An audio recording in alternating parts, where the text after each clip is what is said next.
Pas membuka matanya, dia sangat terkejut saat menyadari dirinya berubah menjadi seorang bayi. Dan cewek ceroboh berambut merah yang memanggilnya Acon itu ternyata adalah ibu kandungnya sendiri. Tapi sebelum sempat memikirkan cara untuk memanipulasinya, tiba-tiba saja bel pintu rumahnya berbunyi. Seorang kurir dengan santainya masuk ke dalam membawa sebuah paket. Detik itu juga, Kai langsung menyadari ada sesuatu yang salah. Nah, kalian harus tahu kalau ini monster yang dikirim untuk membunuhnya. Di tubuh bayi mungil ini, Kai tahu dia tidak punya peluang. Tapi dia berhasil menghindari serangan pertama monster itu. Senjata yang dia miliki saat ini, yaitu botol susu bayi. Saat monster itu menerjangnya, Kai melempar botol tepat ke kakinya hingga makhluk itu langsung terpeleset dan terbang keluar jendela. Akhirnya bisa bernapas lega dan berharap mimpi buruk ini selesai. Namun tepat di saat itu, sebuah ekor mendadak muncul dari punggungnya, melesat ke mayat monster, merobek intinya, lalu langsung melahapnya. Dan begitu saja, Kai mendapatkan kemampuan yang sama seperti monster itu.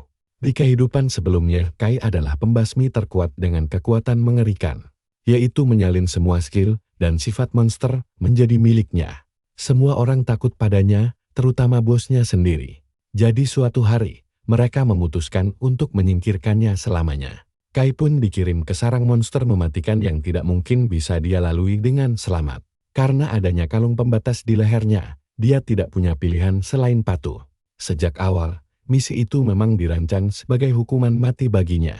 Saat terbaring sekarat di sana, dia hanya memikirkan satu hal, yaitu hidup bebas tanpa ada yang bisa mengendalikannya lagi. Dan sekarang dia mendapatkan kesempatan kedua. Achan memegang ekornya dan memperhatikannya saat ekor itu sedang asyik mengunyah inti monster tersebut. Dia sangat mengenal kekuatan ini karena merupakan kemampuannya di masa lalu, yaitu Akortot.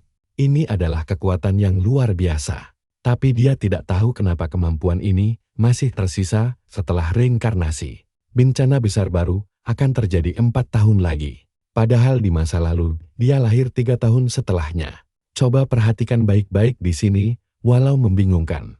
Dia sangat beruntung mendapatkan kekuatan ini. Di kehidupan sebelumnya, dia mendapatkan kekuatan ini setelah menyerap inti monster berekor koyot.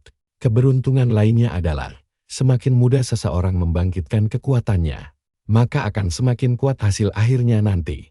Untuk mengujinya, dia mengubah tangannya menjadi pisau tajam lalu menebas ranjang bayinya hingga langsung bengkok. Di kehidupan sebelumnya, dia baru berhasil membangkitkan kekuatan kelas S saat berumur 7 tahun. Tapi karena sekarang dia punya kekuatan ini sejak bayi, dia pasti akan menjadi peringkat triple S yang legendaris. Ini adalah tiket emasnya menuju kekayaan, ketenaran, dan wanita-wanita cantik. Kalau begitu, dia tidak perlu lama-lama tinggal di rumah ini dan pura-pura jadi bayi polos. Saat dia merangkak pergi untuk memulai hidup baru, ranjang yang tadi dia bengkokkan tiba-tiba mulai ambruk tepat ke arahnya. Hon mencoba menghindar, tapi tubuh bayinya mendadak lemas dan tidak bisa digerakkan. Ranjang besi itu akhirnya retak dan mulai jatuh ke samping. Sebelum matanya terpejam, hal terakhir yang dia lihat adalah ibunya yang berlari kencang, menyelamatkannya saat ranjang itu roboh. Dia pun teringat kehidupan masa lalunya bersama master kejam yang menyiksanya habis-habisan. Pria itu memaksanya melakukan hal menjijikkan seperti makan makanan anjing demi bertahan hidup, hanya untuk membuktikan kalau dia hanyalah anjing peliharaan organisasi. Han mengertakkan gigi karena sangat marah. Dia benci disebut sebagai anjing organisasi. Perlahan dia terbangun saat sinar matahari mulai menerpa wajahnya. Sepertinya dia pingsan setelah mengalahkan monster tadi. Dengan sisa tenaga, dia mencoba bangkit dan melihat ibunya duduk di dekatnya sambil menulis di buku. Syukurlah ibunya berhasil menyelamatkannya, tapi pertanyaannya, kenapa dia bisa pingsan? Tampaknya kekuatan hebat ini terlalu berat untuk tubuh bayinya. Baru dipakai selama 30 detik saja sudah membuatnya sangat kelelahan dan tidak berdaya. Untuk saat ini, dia harus menjadi lebih kuat terlebih dahulu jika ingin mengendalikan kekuatannya lagi. Saat sedang asyik berpikir, tiba-tiba dia mendengar suara ibunya menangis. Kai mengintip buku yang sedang ditulis ibunya, yang ternyata dipenuhi banyak kertas catatan tempen di setiap halamannya. Di halaman itu, ibunya menulis bagaimana dia hampir kehilangan harta paling berharganya, yaitu Kai sendiri, Ada juga memar besar di punggung ibunya, yang pasti didapat karena melindunginya dari runtuhan ranjang. Ibu di kehidupan lalunya pasti akan langsung menjualnya ke organisasi demi uang. Tapi wanita ini malah mempertaruhkan nyawa demi melindunginya. Dia pun menjulurkan tangan mungilnya untuk menenangkan sang ibu. Begitu merasakan sentuhannya, sang ibu langsung memeluknya dengan sangat erat. Jujur saja, melihat kasih sayang tulus ini membuat saya ikut terharu. Dan Kai pun memutuskan untuk tinggal bersamanya dulu. Namun waktu mereka tidak banyak, karena dunia akan berubah total dalam waktu kurang dari seminggu. Monster berikutnya pasti sedang dalam perjalanan. Dan dia harus bisa bertarung lebih lama demi melindungi rumahnya. Di luar apartemen mereka, seorang pembersih jendela gemetar kesakitan saat lendir biru keluar dari mata, mulut, dan hidungnya. Lendir biru mengerikan itu terus mengalir turun masuk ke dalam pipa saluran pembuangan. Saat Acon sedang memikirkan langkah selanjutnya, sang ibu membawakan sesuatu yang tertutup selimut merah. Dia membuka selimut itu dan menunjukkan seekor anjing di dalam kandang untuk menemani bayinya bermain. Anjing itu dipinjam dari tetangga mereka agar dia punya teman bermain. Achan langsung teringat anjing dari masa lalunya. Seekor anjing galak yang tidak menyangka akan dia temui lagi di kehidupan ini. Apalagi ukuran anjing ini terlalu besar untuk menjadi teman bermain seorang bayi. Tapi ini bisa menjadi keuntungan besar bagi Achan. Ibunya yang ceroboh ternyata terkadang bisa sangat berguna juga. Jika dia melatih anjing ini dengan benar, maka makhluk ini bisa menjadi sekutu yang sangat tangguh. Bahkan bisa dia gunakan sebagai kendaraan pribadinya nanti. Punya anjing besar ternyata tidak seburuk itu. Ibunya tersenyum manis melihat seringai kecil di wajah bayi itu. Setidaknya keputusan membawakan anjing ini berhasil membuat anaknya senang. Dia lalu membiarkan mereka berdua bermain, sementara dia melanjutkan pekerjaan rumah. Achan menatap tajam ke arah si anjing, sambil memikirkan rencana pelatihan mereka. Langkah pertama, dia harus memberinya makan dulu. Dia mengambil sosis dari dapur, dan menyuruh anjing itu untuk memakannya. Jika sosis itu dimakan, maka kontrak terjalin dan pelatihan bisa dimulai. Tapi meskipun si bayi sudah berusaha keras membuat kesepakatan, anjing bodoh ini tampaknya terlalu bebal untuk mengerti situasinya. Saat anjing itu menunduk untuk mengambil sosis, Sean langsung menginjak kepalanya untuk menunjukkan siapa bosnya di sini. Tapi anjing ini jelas tidak akan tinggal diam jika harga dirinya diinjak-injak begitu saja. Si anjing langsung mendaratkan 2 pukulan mulus ke wajah Sean hingga bayi itu terpental jauh. Dia lalu berbalik menikmati sosisnya dengan tenang. Tapi bayi ini jelas tidak akan menyerah semudah itu. Achan melompat menyerang dengan teriakan perang yang membahana. Dia menerkam si anjing, dan mereka berdua pun saling baku hantam dengan sengit. Sementara sang ibu malah tertawa gemas melihat tingkah lucu mereka. Mereka berdua terlihat sangat akrab seperti sahabat sejati. Tapi saat sedang asyik memasak, sang ibu baru menyadari kalau dia kehabisan tepung. Saat dia membungkuk mencari sisa bahan di lemari bawah, sesosok monster lendir biru merayap naik dari wastafel. Monster itu menjulang tinggi mengincar punggung ibunya yang masih sibuk mencari tepung tanpa menyadari ada bahaya maut yang sedang mengintai tepat di belakangnya. Monster lendir itu bersiap meluncur menyerang ibu Achan. Untungnya, si anjing langsung bergerak cepat melompat maju menghadapi monster itu sebelum sempat melukai sang majikan yang masih tidak menyadari situasi tersebut. Anjing itu berhasil mendorong sang ibu masuk ke dalam lemari wastafel tepat waktu. Untungnya ibunya tidak menyadari pertempuran sengit yang sedang terjadi antara anjing dan monster lendir tersebut di belakangnya. Sean hanya menonton kejadian itu dengan tatapan malas.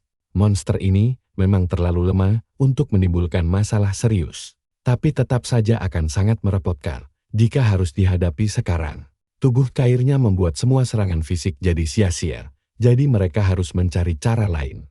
Sang ibu berusaha keluar dari lemari sambil mengeluh kesakitan karena kepalanya terantuk. Masih belum menyadari pertempuran di sana. Akhirnya monster lendir itu mulai menyelimuti si anjing dan berubah bentuk menjadi sesuatu yang mengerikan. Chen harus bertindak sangat cepat sebelum situasi di dapur ini benar-benar menjadi tidak terkendali. Dia ingat dari pertempuran masa lalunya kalau monster lendir sangat lemah terhadap kondisi kering. Percayalah, Cara unik yang akan dia pakai untuk mengalahkannya nanti pasti bakal membuat kalian tercengang. Kalian dan aku bakal melihat aksi kocak bayi ajaib ini saat dia mencari sesuatu untuk mengeringkannya. Dia langsung melempar botol berisi susu bubuk ke arah monster slime itu. Monster itu melompat panik ke seluruh ruangan karena kehilangan kelembapan akibat susu bubuk tadi. Melihat slime yang mulai lemas dan berhenti bergerak, Achan langsung mengurungnya dengan serokan sampah. Akhirnya situasi tampak aman, sampai kepala si anjing dan ibunya perlahan mengintip dari balik meja. Dapur siangnya, sang ibu tidak sengaja menumpahkan tepung terigu yang membuat mereka berdua makin cemong. Kondisi mereka sekarang benar-benar kacau dan membingungkan. Karena tumpahan tepung itu, ibunya langsung buru-buru pergi mandi sebelum noda putih itu merusak pakaian kesayangannya. Sementara itu, sang bayi, Achan, malah kegirangan. Dia sangat menikmati sensasi berhasil menangkap monster pertama kalinya. Cairan slime ternyata bisa jadi pengusir monster alami, yang artinya, jika dia mengoleskannya ke jendela, rumah mereka akan aman dari serangan luar. Tapi jangan senang dulu, tiba-tiba serokan sampahnya bergeser. Si slime memanfaatkan keheningan untuk melompat keluar dan mencoba melarikan diri dari sana. Secepat mungkin, sungguh monster yang licik dan sangat cerdik. Si anjing langsung pasang badan menghadangnya. Sementara Hon berlari kencang mencoba mengurungnya lagi. Sayangnya, makhluk kenyal itu berhasil meloloskan diri dan kali ini dia benar-benar menghindari jebakan serokan sampah tersebut. Parahnya, sebelum melompat keluar lewat jendela, si slime sempat mengacungkan jari tengah ke arah mereka berdua. Sudah datang bikin rusuh tanpa diundang. Sekarang malah berani mengejek pemilik rumah saat mau kabur. Tingkahnya yang sangat belagu ini membuat Achan dan anjingnya benar-benar emosi tingkat dewa. Biarpun monster ini lemah, kelakuannya tidak bisa dimaafkan. Achan langsung menyambar payung terdekat sebagai senjata andalannya hari ini. Nah, disinilah kalian harus bersiap. Karena dia langsung menunggangi anjingnya bagai satria pemberani. Saatnya memburu monster kurang ajar itu sebelum dia kabur terlalu jauh dan membuat kekacauan baru di luar. Mereka berdua segera melesat turun ke lantai dasar dan melihat si slime sedang nangkring di atas gedung. Tiba-tiba, monster itu meneteskan cairannya tepat di atas kepala seorang gadis yang sedang lewat di bawahnya. Gadis itu mendongak dan terkejut melihat slime raksasa melompat turun untuk menelannya bulat-bulat. Achan dan anjingnya langsung tancap gas untuk menolong. Sementara otak bayinya berpikir keras mencari cara terbaik untuk bertarung. Dengan fisik bayinya yang sekarang, mustahil dia bisa menang adu otot melawan monster itu. Tapi jika dia membiarkan gadis itu dimakan, tempat ini akan berubah menjadi lautan darah yang sangat mengerikan. Pemandangan tragis seperti itu sudah terlalu sering dilihat Achan di kehidupan masa lalunya. Si anjing berlari sangat cepat, melompati gadis itu tepat waktu. Sementara Achan membuka payungnya untuk menahan hujan slime yang turun. Namun si slime tidak menyerah begitu saja dan langsung melompat dari atas payung.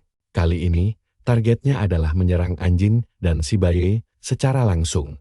Mengingat kekuatannya hanya bertahan sebentar, dia harus bertindak cepat.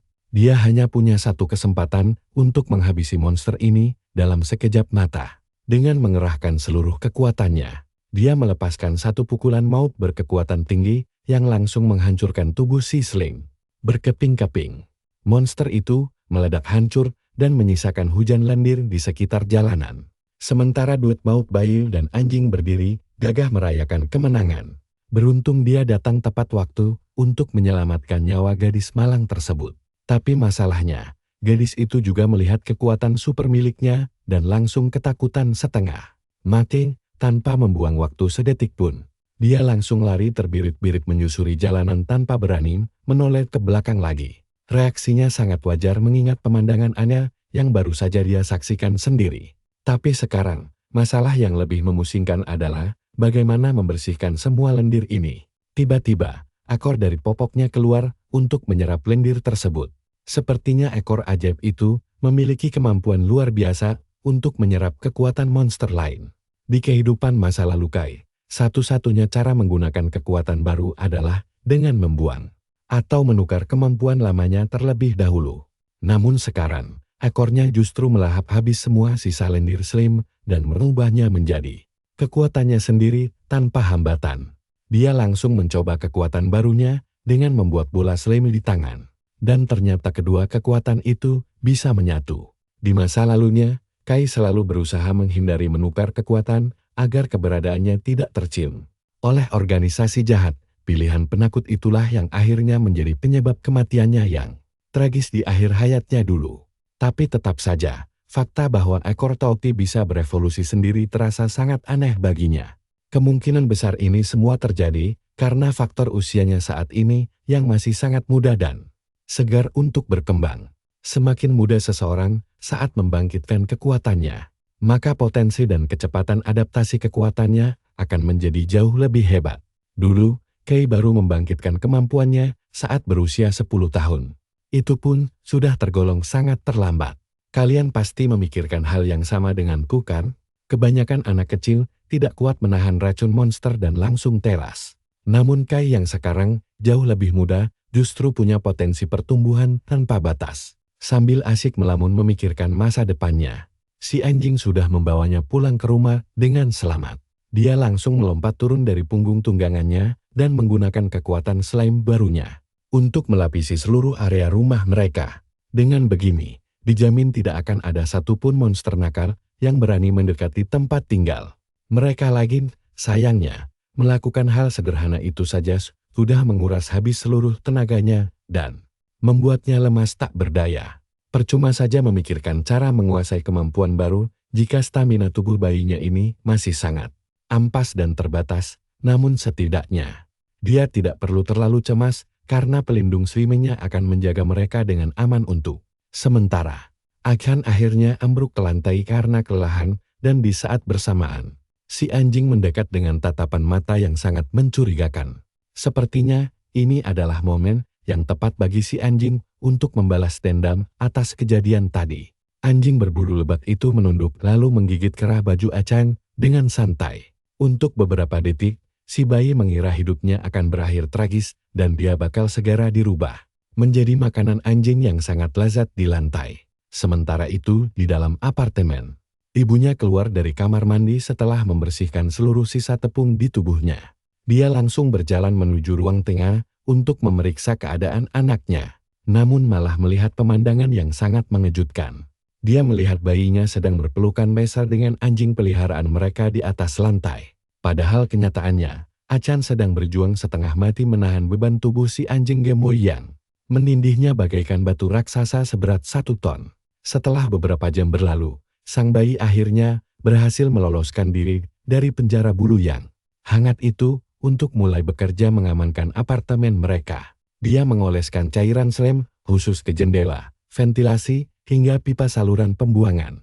Sekarang, jika bencana besar melanda daerah mereka, tempat ini akan tetap aman untuk beberapa waktu ke depan. Di sela-sela kesibukannya, dia juga menyadari perubahan luar biasa yang terjadi pada ekor ajaib miliknya itu. Ternyata ekornya bisa menampung hingga 4 kemampuan sekaligus secara bersamaan. Sangat berbeda dari kehidupan masa lalunya yang harus ditukar satu persatu. Saat ini dia bisa menggunakan wujud ekor koyot dan kekuatan slime sekaligus. Sayangnya, batas waktu penggunaannya hanya berkisar sekitar setengah menit saja. Untuk bersiap menghadapi hari kiamat yang sesungguhnya, dia harus segera melakukan persiapan lain. Hal paling krusial yang dibutuhkan setiap penyintas tentu saja adalah logistik makanan. Penyebab kematian terbesar setelah kiamat terjadi ternyata bukanlah karena serangan monster ganas, melainkan bencana kelaparan ekstrem akibat runtuhnya rantai pasokan logistik global. Hal itu memicu perebutan makanan yang sangat kejam antar sesama manusia. Jika seseorang berhasil menimbun banyak makanan sejak awal dan menghindari konflik berdarah, dia bahkan bisa merekrut banyak pengikut setia untuk melindunginya selama masa kritis. Hon menyadari dia harus segera mempersiapkan rencana besarnya ini. Tapi dengan tubuh bayinya saat ini, ada batasan besar yang menghalangi semua rencananya. Supermarket akan segera dipenuhi orang-orang panik dan menjadi sarang monster. Jika satu orang saja terinfeksi, maka virus akan menyebar dengan sangat cepat. Dengan kondisi fisiknya sekarang, Achan jelas tidak akan sanggup menghadapi gerombolan zombie sendirian. Ditambah lagi tempat mencari pasokan makanan sangatlah terbatas. Saat sedang memutar otak mencari solusi terbaik, Tiba-tiba HP ibunya berdering di meja tamu. Dia segera merangkak mendekat dan melihat rentetan pesan masuk dari grup obrolan para penghuni apartemen. Beruntung sekali ponsel ibunya tidak dikunci, sehingga dia bisa dengan mudah membuka pesan tersebut dan membaca situasi yang terjadi. Orang-orang di grup itu sedang heboh membahas virus aneh yang bisa mengubah manusia menjadi monster. Mengerikan jelas sekali kalau mereka belum menyadari betapa ngerinya hari kiamat yang sudah di depan mata mereka sekarang. Dan tentu saja, Achan dengan senang hati akan memberi mereka sedikit bocoran tentang masa depan. Yang kelam itu, dia diam-diam membuat akun baru dan langsung masuk ke grup untuk memperingatkan semua orang tentang bencana besar ini. Dia memberitahu mereka untuk segera menimbun pasokan makanan sebelum semua toko dan jalanan berubah menjadi kekacauan total. Meskipun dia berniat baik dengan memberikan instruksi penyelamatan hidup yang sangat berharga secara gratis di sana. Tapi percayalah, kalian dan aku pasti tahu kalau orang-orang biasa di dalam grup chat itu tidak akan pernah mendengarkan nasihat dari orang asing dengan mudah. Mari kita lihat kelanjutannya nanti. Kalian harus temenin gua bayangin jadi bayi, tapi harus berjuang sendirian karena nggak ada yang percaya sama dia. Profil akunnya kosong melompon, jadi nggak membantu banget. Mana nggak bisa ngapa-ngapain lagi, dan forum online juga nggak membantu sama sekali. Kalau begini terus, mereka semua bakal mati sebelum organisasinya sempat terbentuk. Tiba-tiba ada permintaan pertemanan masuk di ponselnya. Karena penasaran, dia langsung menerima permintaan itu. Tanpa ragu, dan orang di seberang sana langsung to the point. Dia bilang ingin membuat kesepakatan kalau si bayi memang sedang mencari pasokan logistik. Nama pengguna orang itu adalah Hot, dan kedengarannya sangat familiar bagi si bayi. Itu nama yang sama dengan wanita dari organisasi lamanya, yang juga dipanggil Hot. Tebakannya sangat tepat. Sosok di balik layar kaca itu memang benar-benar si Hot yang dia pikirkan. Wanita itu bersandar santai di kursinya, di dalam ruangan penuh komputer dan gadget sambil membalas pesan. Tampaknya situasi ini bakal jadi makin menarik bagi dirinya. Sangat jelas kalau lawan bicaranya ini orang yang luar biasa waspada. Tapi, sebelum membuat kesepakatan apapun, dia ingin mendengar rencananya dulu. Mengobrol dengannya ternyata sudah terasa sangat merepotkan, padahal mereka baru bertukar beberapa patah kata saja. Jadi, dia memutuskan untuk langsung menawarkan proposan demi melancarkan kesepakatan. Dia menawarkan untuk memberikan semua pasokan yang dibutuhkan, baik itu makanan, air, baju pelindung, atau apapun yang mungkin mereka butuhkan. Satu-satunya hal yang dipatok dengan harga mahal hanyalah informasi penting. Harganya 100 juta yen, tapi buat si Hot, masalah transportasi juga jadi kendala. Jadi dia menawarkan informasi itu dengan syarat 100 juta yen tadi. Atau dia minta jatah 20% dari pasokan yang berhasil dikumpulkan nanti. Harga pembuka yang terdengar kekanak-kanakan seperti anak sekolah dasar. Secara logis, tidak mungkin orang ini bukan Hot yang dia ingat dari organisasi dulu. Dia pun terus membalas pesannya, langsung menanyakan alasan kenapa dia harus mempercayai omongannya. Selain itu, dia juga bertanya kenapa dia harus menyetujui negosiasi konyol ini dari awal. Si Ha balik bertanya, apa dia mau jadi musuh ketimbang sekutu? Padahal dia lebih suka mereka akur dibanding saling mencurigai. Nah, perhatikan baik-baik bagian ini. Si bayi akhirnya setuju dan menanyakan lokasi pengambilan pasokannya. Dia memberitahu kalau informasinya sudah ditaruh di kotak surat di lantai paling bawah gedung apartemen tempat si bayi tinggal. Organisasi mereka sendiri belum terbentuk sekarang, yang artinya Hot belum menjadi eksekutif di sana. Walau begitu, dia tetaplah wanita berbahaya yang hobi mempermainkan orang demi keuntungan sendiri. Lewat informasi, sekali dia sudah menetapkan targetnya, dia bakal memakai semua trik liciknya untuk memeras orang itu sampai benar-benar habis. Mana mungkin dia mau berteman tulus dengan orang yang baru saja diajak mengobrol. Dia cuma ingin menjebaknya dengan umpan informasi tersebut. Tapi kali ini, Achan sudah tahu semua trik busuknya. Dan dialah yang akan mengacaukan rencana wanita itu. Dia pun memutuskan istirahat dulu dan tidur selama 2 jam. Saat terbangun, staminanya yang terkuras habis tadi sudah pulih sepenuhnya. Dan dia siap mengambil informasi itu. Tapi lift apartemen punya kamera pengawas, dan dia jelas tidak ingin membongkar identitasnya begitu saja. Jadi, dia mengalihkan perhatiannya ke tangga darurat. Sesampainya di sana, dia baru sadar ada satu masalah besar dalam rencananya. Dia kan masih seorang bayi, dan tangga itu terlalu tinggi untuk dia turuni dengan tubuh kecilnya sekarang. Kalau begitu, dia terpaksa mengandalkan teman bulunya. Dia pun menatap anjing yang sedang tidur di sofa. Tahu kalau si Guk-Guk adalah satu-satunya harapan untuk mencapai kotak surat tersebut. Achan mencoba membangunkan anjing itu dengan menarik ekornya kasar. Tapi si anjing kesal dan langsung menampar Achan menggunakan ekornya, membuat pipi si bocah memerar dan terpental jauh. Padahal Achan pikir dia sudah berhasil menjinakkan monster ini. Tapi tampaknya mereka belum akur. Lalu, Achan melihat sesuatu di atas meja dapur yang mungkin bisa sangat membantu misinya. Ada sekotak camilan anjing, dan dia bisa memanfaatkannya untuk menyuap hewan itu agar mau membantu. Dia menuangkan beberapa biskuit ke tangannya lalu menyodorkannya ke hidung si anjing. Kita semua tahu trik ini bakal berhasil. Dalam hitungan detik si anjing langsung bangun dan setuju. Meski tampangnya garang, ternyata dia gampang disuap dengan kendaraan yang sudah siap. Langkah berikutnya adalah pergi ke tempat Hot menaruh surat sebelum ibunya bangun. Dia menunggangi si anjing menyusuri koridor apartemen dan akhirnya sampai di area kotak surat. Di salah satu kotak, ada surat merah muda yang menyembul keluar. Jelas itu adalah targetnya. Tapi sayangnya ada kamera pengawas di sana. Kamera itu sengaja dipasang oleh Siha untuk memastikan identitasnya. Kalau ketahuan, informasinya bakal langsung dijual dan dia kehilangan kartu as. Siha ini memang tipe yang sangat licik. Dan Achan harus tetap menyembunyikan identitasnya bagaimanapun caranya. Jadi, dia harus mengelabui kamera itu. Si bayi langsung mengaktifkan kekuatannya, menyebarkan tentakel merah tipis ke seluruh area untuk memindai segala hal yang mencurigakan di sana. Selain kamera keamanan apartemen, dia berhasil menemukan 3 kamera tersembunyi lain yang dipasang oleh si Hot.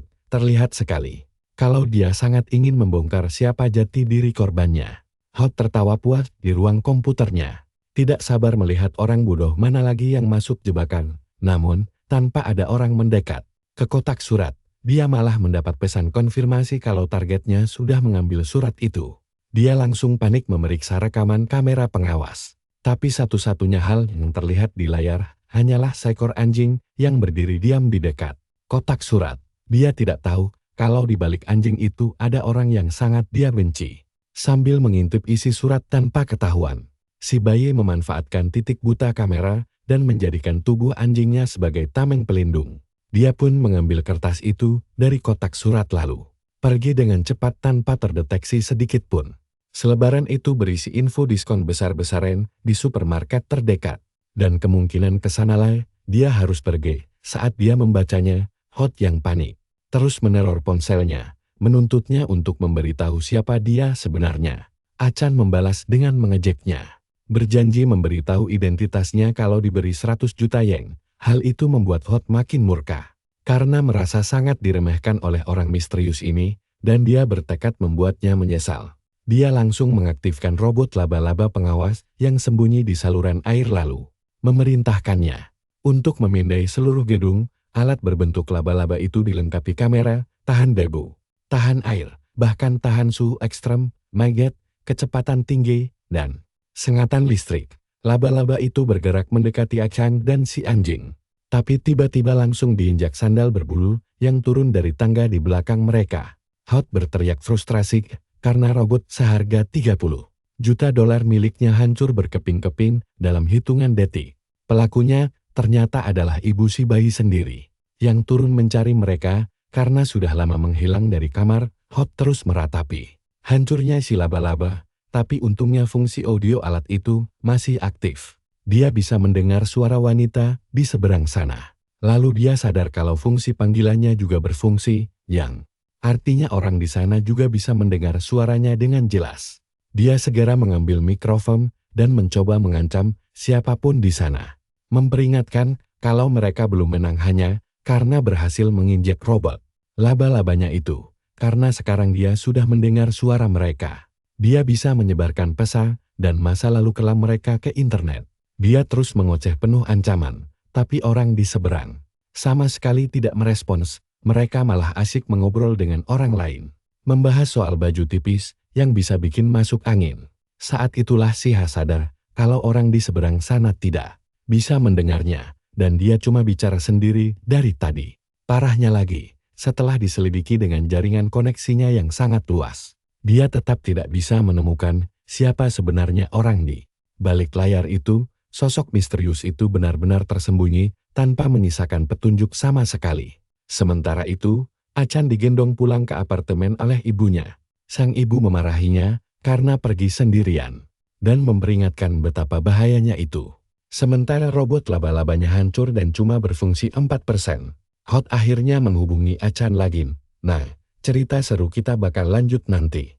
Kalian harus tahu, wanita ini langsung menyerahkan informasi dan pasokan gratis kepada sang bayi. Dia tampak sudah menyerah pasrah, padahal dia baru saja membuat kekacauan besar sebelumnya. Saat mereka kembali ke apartemen, Achan untungnya tidak dimarahi karena kabur.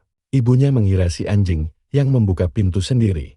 Lalu bayi itu merangkak keluar saat masih setengah mengantuk. Gara-gara kesalahpahaman konyol itu, dia tidak bisa lagi memanfaatkan si anjing untuk sementara waktu karena hewan itu sekarang diikat erat agar kejadian serupa tidak terulang kembali. Menurut Hot, supermarket grosir besar akan segera dibuka. Artinya dia bakal membagikan persediaan makanan hasil jarahan dari orang lain. Tindakan Hot ini terbilang sangat dermawan setelah semua kekacauan kemarin. Jika dia ingin mengumpulkan perbekalan penting, dia harus bergerak secepat mungkin sebelum terlambat. Namun, masalah utamanya sekarang adalah mencari cara agar ibunya mau pergi ke supermarket grosir tersebut. Dia sudah sengaja meninggalkan selembar brosur di atas meja makan. Tapi ibunya sama sekali belum menyadarinya. Jelas tidak mungkin bagi seorang bayi untuk langsung memperingatkan ibunya tentang kiamat dunia. Saat sedang memutar otak, dia tidak sengaja mendengar ibunya bergumam bahwa persediaan susu mereka hanya tersisa untuk 5 hari saja. Ini adalah kesempatan emas yang sangat sempurna untuknya. Dia langsung menyenggol segelas susu di meja, lalu pura-pura tidur saat ibunya datang memeriksa suara berisik itu. Ketika ibunya sibuk membersihkan tumpahan susu, rencana liciknya pun dimulai. Sang ibu akhirnya melihat brosur supermarket itu, mengambilnya, dan mulai berpikir untuk pergi ke sana. Semua berjalan mulus sesuai rencana Achan. Hari keberangkatan yang dinanti-nanti pun akhirnya tiba. Ibunya mendandani bayi laki-laki ini dengan baju merah muda yang mencolok, membuatnya sangat kesal. Sementara mereka pergi, si anjing ditinggal di rumah dengan makanan yang sangat melimpah. Mereka sampai di supermarket, tapi sebelum sempat masuk, seorang satpam berlari menghampiri mereka. Satpam itu memperingatkan bahwa ada wabah penyakit menular berbahaya dan semua orang dilarang berkeliaran. Sang ibu menjelaskan bahwa dia hanya ingin membeli susu bubuk untuk bayinya. Namun satpam itu tetap menolaknya keras-keras. Satpam itu adalah pegawai pemerintah, dan Achan tahu aturan itu. Achan tahu pemerintah akan segera runtuh, jadi mereka tidak perlu khawatir tentang aturan konyol ini lebih lama lagi. Satpam itu hanya menjalankan tugasnya dan menyuruh sang ibu pulang.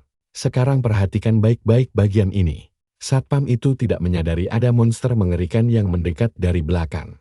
Sampai sebuah tangan besar mencengkeram kepalanya erat-erat secara tiba-tiba. Dalam sekejap, kepala pria itu hancur mengerikan bagai balon meletus.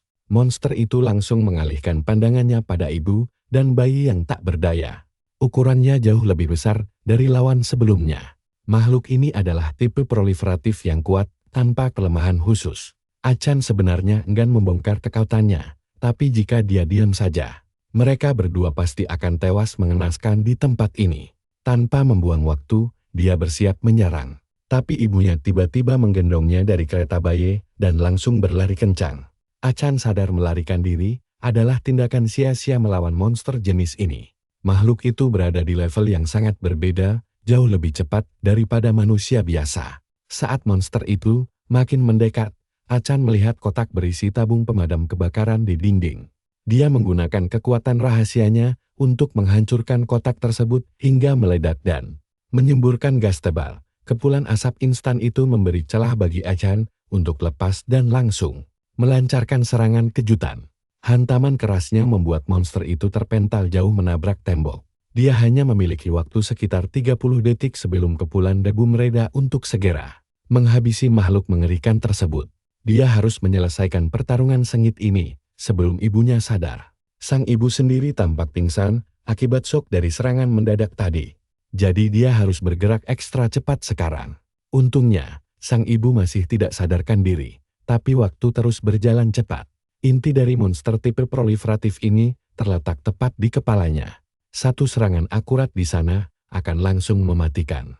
Namun, monster raksasa itu ternyata masih bugar tanpa luka berarti setelah menerima serangannya. Tadi Achan harus memastikan serangan berikutnya benar-benar telak sebelum makhluk itu sempat bangkit kembali. Kalian pasti berpikir ini akan mudah, tapi kali ini tidak ada jalan pintas konyol lagi.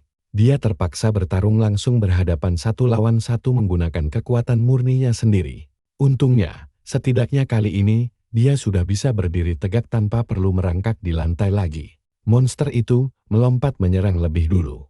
Namun Achan dengan gesit berhasil menghindar tepat waktu. Dia langsung merilis kemampuan kodoknya untuk menyayat tubuh lawan menggunakan benang-benang tipis yang tajam. Meski belum mati, serangan bertubi-tubi itu berhasil membuat tubuh monster tersebut mulai berdarah. Situasi memang terlihat sangat sulit sekarang. Namun Achan sangat yakin bahwa dialah yang akan keluar sebagai pemenang sejati. Dia kembali menerjang maju dengan penuh percaya diri untuk menyerang. Berkat tubuh bayinya yang mungil, dia dengan mudah menghindari terkaman maut dan melilitkan benang kodok ke sekujur tubuh lawan. Begitu mendarat, dia menarik benang itu sekuat tenaga. Benang itu langsung menyayat kulit keras sang monster seketika. Achan mulai memegang kendali pertarungan. Tapi dia tetap harus menghancurkan kepalanya untuk benar-benar mengakhiri pertempuran sengit ini. Untungnya, ukuran musuh yang raksasa justru membuatnya kesulitan membidik pergerakan bayi yang super lincah bagi monster itu. Mengejar Achan sama saja seperti mencoba menangkap seekor tikus kecil. Pada akhirnya, kelincahan Achan berhasil mengacau dan menguras habis tenaga monster itu hingga hampir tidak bisa bergerak. Semua ini berkat segudang pengalaman bertarung dari kehidupan masa lalunya.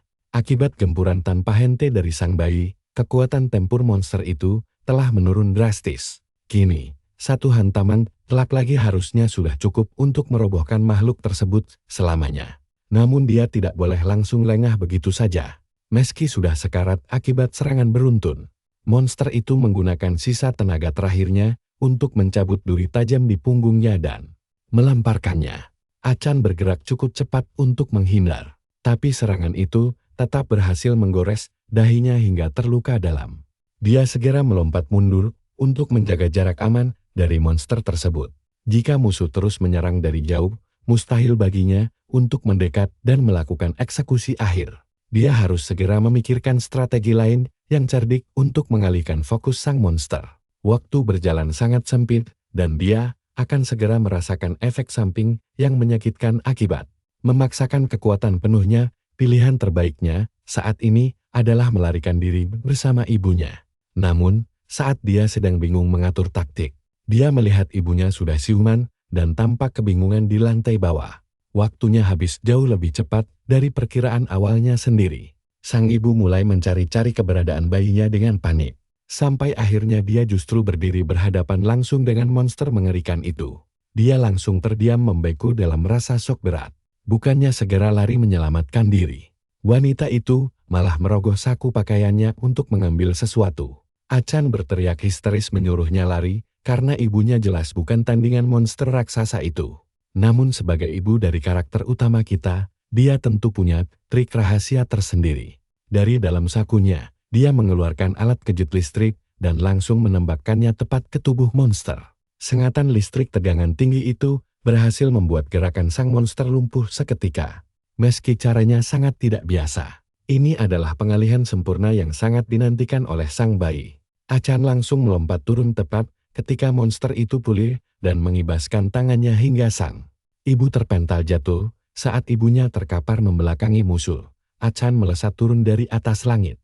Dia turun membawa hantaman energi raksasa untuk menghabisi makhluk menjijikkan ini selamanya. Monster itu mendongak dan terkejut melihat bayi yang kaki kecilnya dipenuhi pusaran aura energi. Luar biasa. Hantaman dahsyat itu mendarat telak di kepala monster hingga hancur berkeping-keping seketika.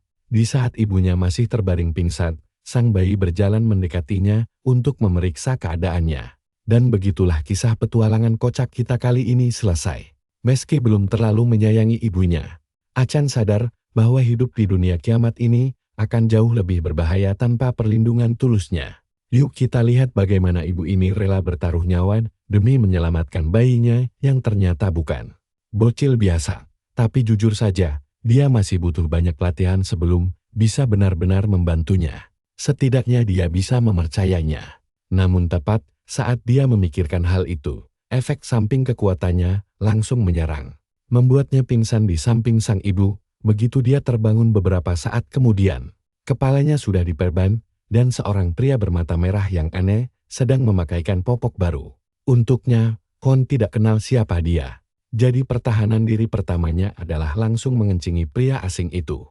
Semua itu demi menakutinya, ibunya pun panik dan langsung meminta maaf. Berharap pria itu tidak tersinggung. Pria itu menyeka air kencing di wajahnya sambil maklum kalau dia baru saja menakuti si bayi. Makanya insiden itu bisa terjadi. Dia lalu bertanya, apakah sang ibu akrab dengan anjing peliharaannya. Dan sepertinya mereka memang saling kenal. Pria ini kemungkinan besar adalah pemilik lama dari anjing tersebut. Dia berterima kasih karena telah merawat anjingnya. Tapi Hon justru lebih heran karena ibunya bersikap biasa saja. Padahal sang ibu jelas-jelas melihat sendiri monster mengerikan yang menyerang mereka beberapa saat lalu. Seolah tidak ada kejadian apa-apa, lalu dia sadar rambutnya basah. Kemungkinan besar ibunya menangis diam-diam lagi saat dia tertidur. Pria itu lalu memberitahu bahwa mereka akan pergi mencari persediaan makanan dan mengajak sang ibu ikut bersama rombongan. Hal itu menarik perhatian Achan, karena dia sadar kalau menimbun bahan makanan bersama orang lain jelas bukan ide yang buruk sama sekali. Namun sebelum ikut pergi, dia harus mengambil inti kristal dari monster yang sudah dikalahkannya.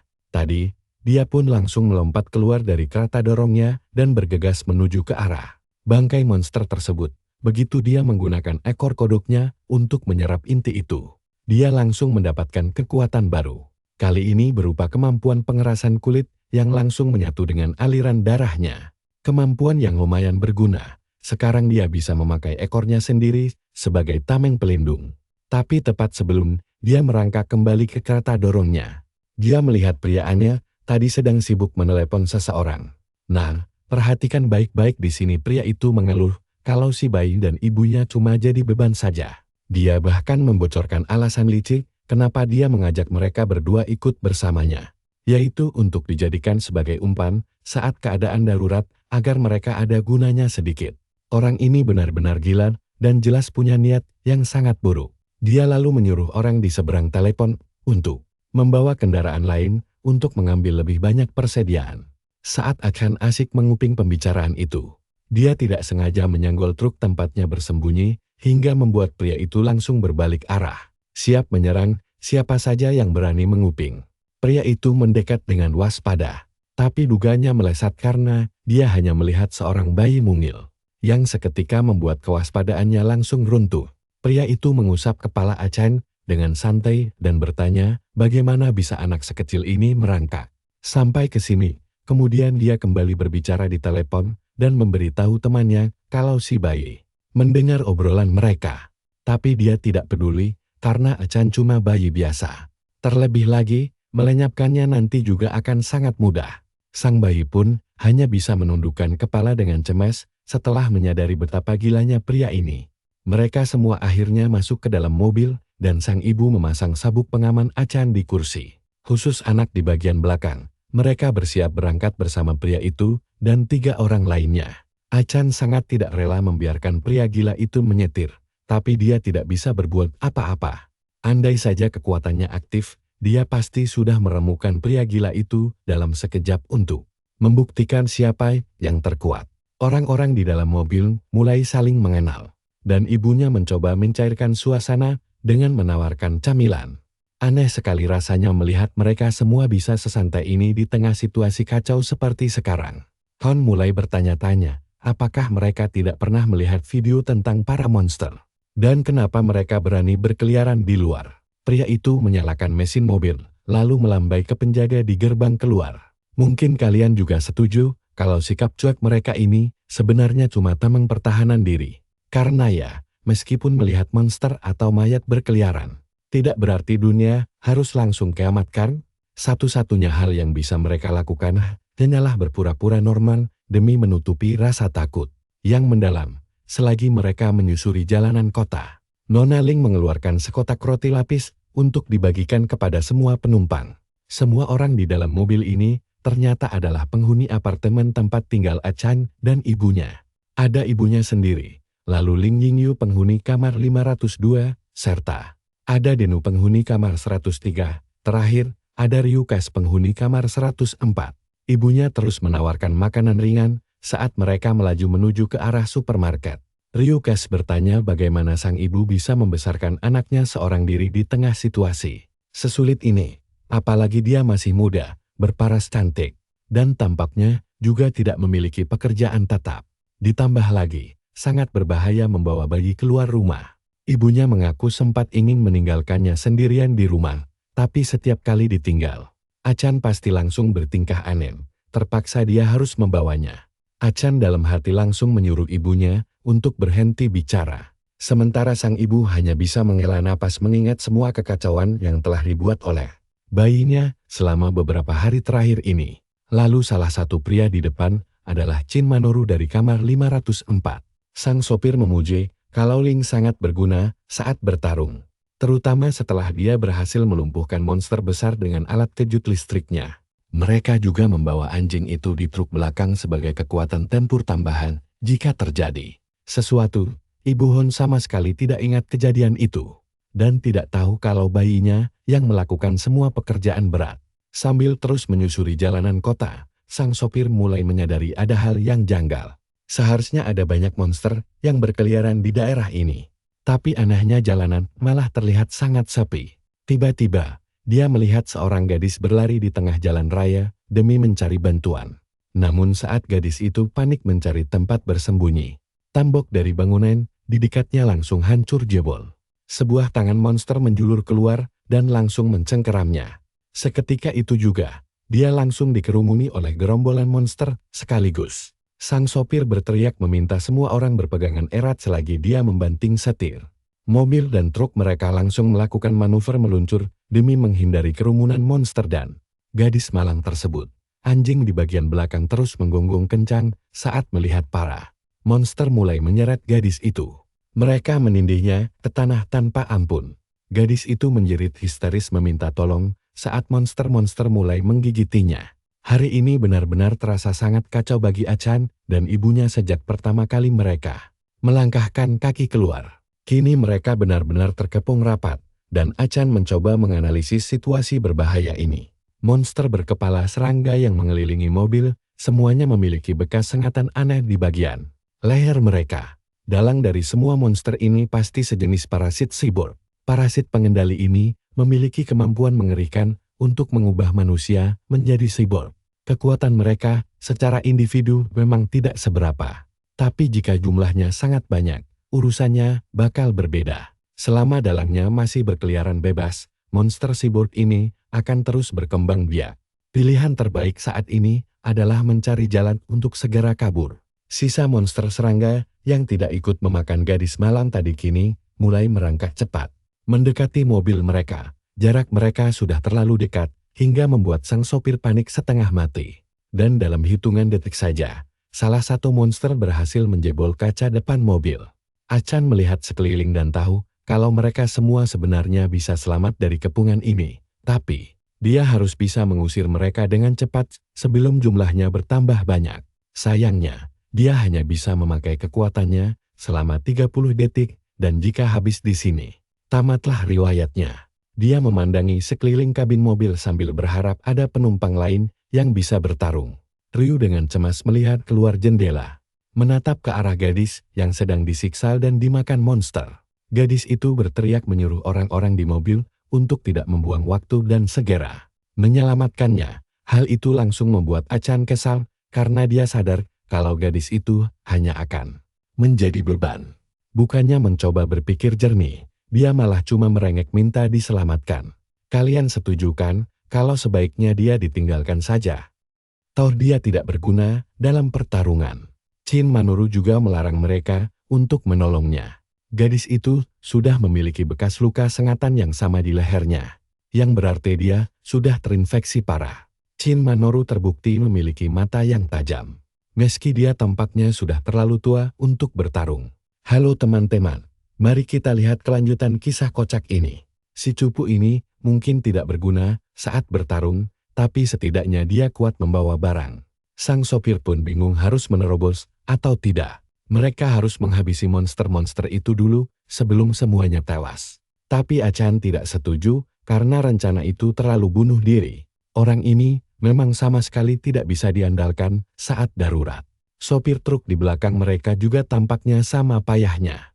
Tiba-tiba Denku mengambil benda keras di dalam mobil dan berlagak sok berani ingin membantu sebisa. Mungkin gaya bicaranya menantang maut sekali. Meski tampangnya culun, siapa tahu dia tipe karakter yang tiba-tiba bisa mengamuk luar biasa. Dia mencoba sok tegar dan tidak takut, padahal aslinya gemetaran. Jelas sekali dia tidak berguna sama sekali di sini.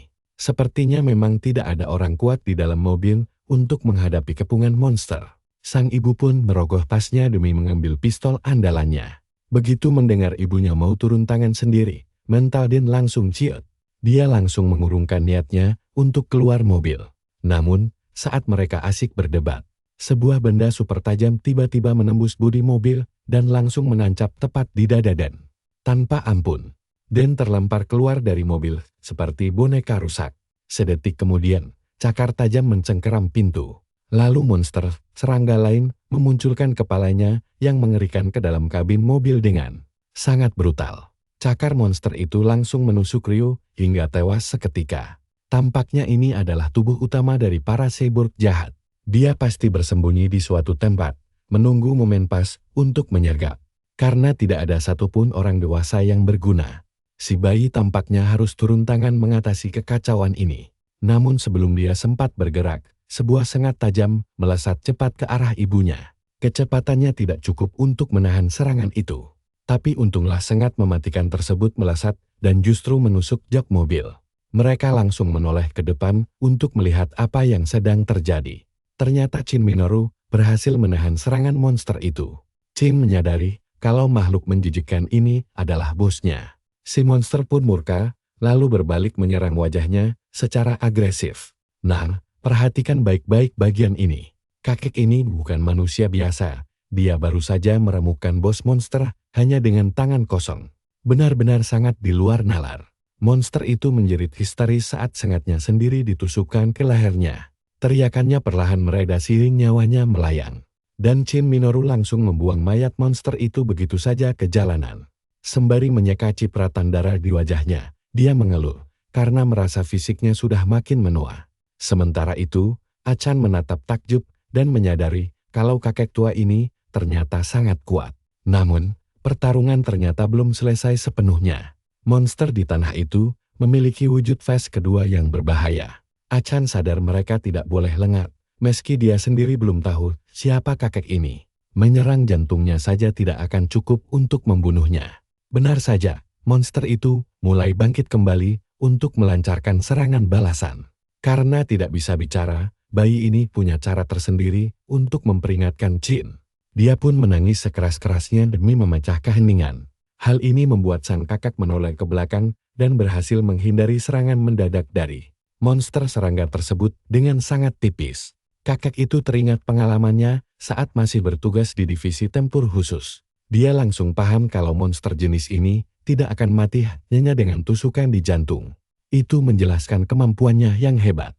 Pengalaman tempur khusus membuatnya terlatih menghadapi monster berbahaya seperti ini. Tanpa ragu, si kakak melompat keluar dari mobil untuk melancarkan serangan mematikan demi menumbangkan makhluk buas itu sekali lagi. Senjata biasa tidak akan mempan melumpuhkannya. Chin Minoru pun memutuskan mengerahkan seluruh tenaganya untuk menghancurkan monster ini. Dia mencengkeram kepala makhluk itu dengan sangat erat. Lututnya dihantamkan keras-keras ke wajah monster hingga tengkoraknya retak seketika. Dari cara bertarungnya yang taktis, Terlihat jelas kalau dia memiliki pengalaman perang yang sangat luar biasa. Keputusan mengincar kepala diambil dengan sangat instan. Harusnya sejak awal disadari kalau kakek ini adalah mantan militer yang punya kemampuan tempur jauh di atas rata-rata penumpang lainnya. Di kehidupan lampaunya saat menjadi pesuruh organisasi, dia pernah mendengar rumor menarik. Meskipun militer sudah hancur saat itu, konon setelah pemerintahan runtuh, kekuatan militer sempat bangkit kembali. Mereka menjadi kubu pertahanan terbesar melawan monster sekaligus musuh bebuyutan organisasi. Di barisan terdepan mereka, ada divisi tempur khusus yang menjadi momok paling menakutkan bagi lawan. Kalian juga berpikir mereka bakal aman sekarang? Berkat perjuangan si kakek, akhirnya mereka bisa melanjutkan perjalanan ke supermarket untuk mencari persediaan. Sang ibu sempat mengusulkan agar mereka pulang saja. Namun Shin Minoru langsung menolak mentah-mentah ide tersebut. Menurutnya, pulang ke rumah justru akan mengundang bahaya baru yang tak terduga. Mereka harus terus bergerak maju. Sekarang tim mereka punya pelindung yang sangat tangguh. Tapi masalahnya, bagaimana cara Achan bisa membujuk kakek sakti ini agar mau terus berada di pihak mereka? Apa dia harus memalsukan perintah militer, memeras Hot demi mendapatkan informasi rahasia, atau menggelayuti kakek itu agar mau melindungi mereka? Berbagai rencana licik mulai bermunculan di kepala bayi mungil ini. Memikirkan keuntungan pribadi membuat si bayi tersenyum licik. Di tengah lamunannya, si kakek tiba-tiba mengusap kepalanya dan meminta Nona Len bersama Achan agar selalu berada di dekatnya demi keamanan. Sang ibu langsung mengangguk setuju dan berjanji tidak akan menjadi beban perjalanan. Kakek itu tersenyum rendah hati, meminta agar tidak terlalu berharap tinggi, karena dia hanya ingin membantu sebisa mungkin. Len mengucapkan terima kasih atas bantuannya mengalahkan bos monster tadi. Tapi dia menyuruhnya santai saja. Tanpa tangisan Achan sebelumnya, si kakek pasti sudah terkena serangan fatal dari belakang. Kakek itu bergumam bahwa orang bodoh biasanya paling serakah mencari keuntungan. Ucapan itu terdengar seolah dia bisa membaca pikiran licik si bayi beberapa saat yang lalu.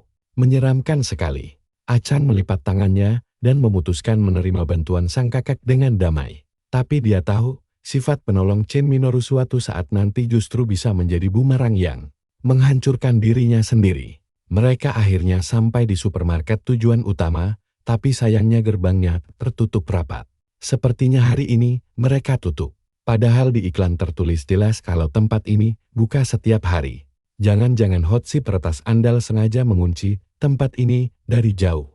Tiba-tiba pintu geser terbuka sendiri. Lalu sopir menjelaskan kalau dia meminta bantuan temannya untuk membuka akses dari luar. Sambil tersenyum mencurigakan, dia menunjukkan ponselnya dan mengingatkan mereka untuk berterima kasih pada temannya nanti. Hal ini langsung memicu kecurigaan Achan yang mulai mencium adanya hal janggal di sini. Diam-diam dia mengambil ponsel ibunya untuk memeriksa pesan masuk. Ternyata ada pesan dari Hot yang mengabarkan kalau dia melihat mobil mereka lewat CCTV dan langsung membukakan gerbangnya dari jauh. Ini membuktikan kalau si sopir memang mengenal Hot secara pribadi. Situasi pun menjadi makin rumit karena keduanya adalah sosok misterius yang sangat patut untuk dicurigai saat ini. Begitu masuk ke dalam, Achan merasa sangat kelelahan setelah perjalanan panjang yang melelahkan. Toko retail ini luar biasa besar dengan stok logistik yang sangat melimpah ruah di gudang. Untungnya tidak ada kamera pengawas di sekitar sini. Jadi si bayi bebas menggunakan kekuatan sihirnya tanpa takut ketahuan siapapun. Namun tiba-tiba dia menyadari kalau sang kakek membawa sesuatu yang aneh. Sebuah rak senjata taktis lengkap disiapkan di sana, sangat khas prajurit tempur elit. Tapi anehnya, orang yang memandu mereka masuk ke supermarket ini tiba-tiba saja menghilang tanpa jejak. Tidak ada satupun staf kasir yang terlihat bertugas di tempat ini. Saat mereka semua sedang kebingungan mencari cara membayar barang belanjaan, tiba-tiba terdengar suara tepuk tangan meriah dari balik lorong.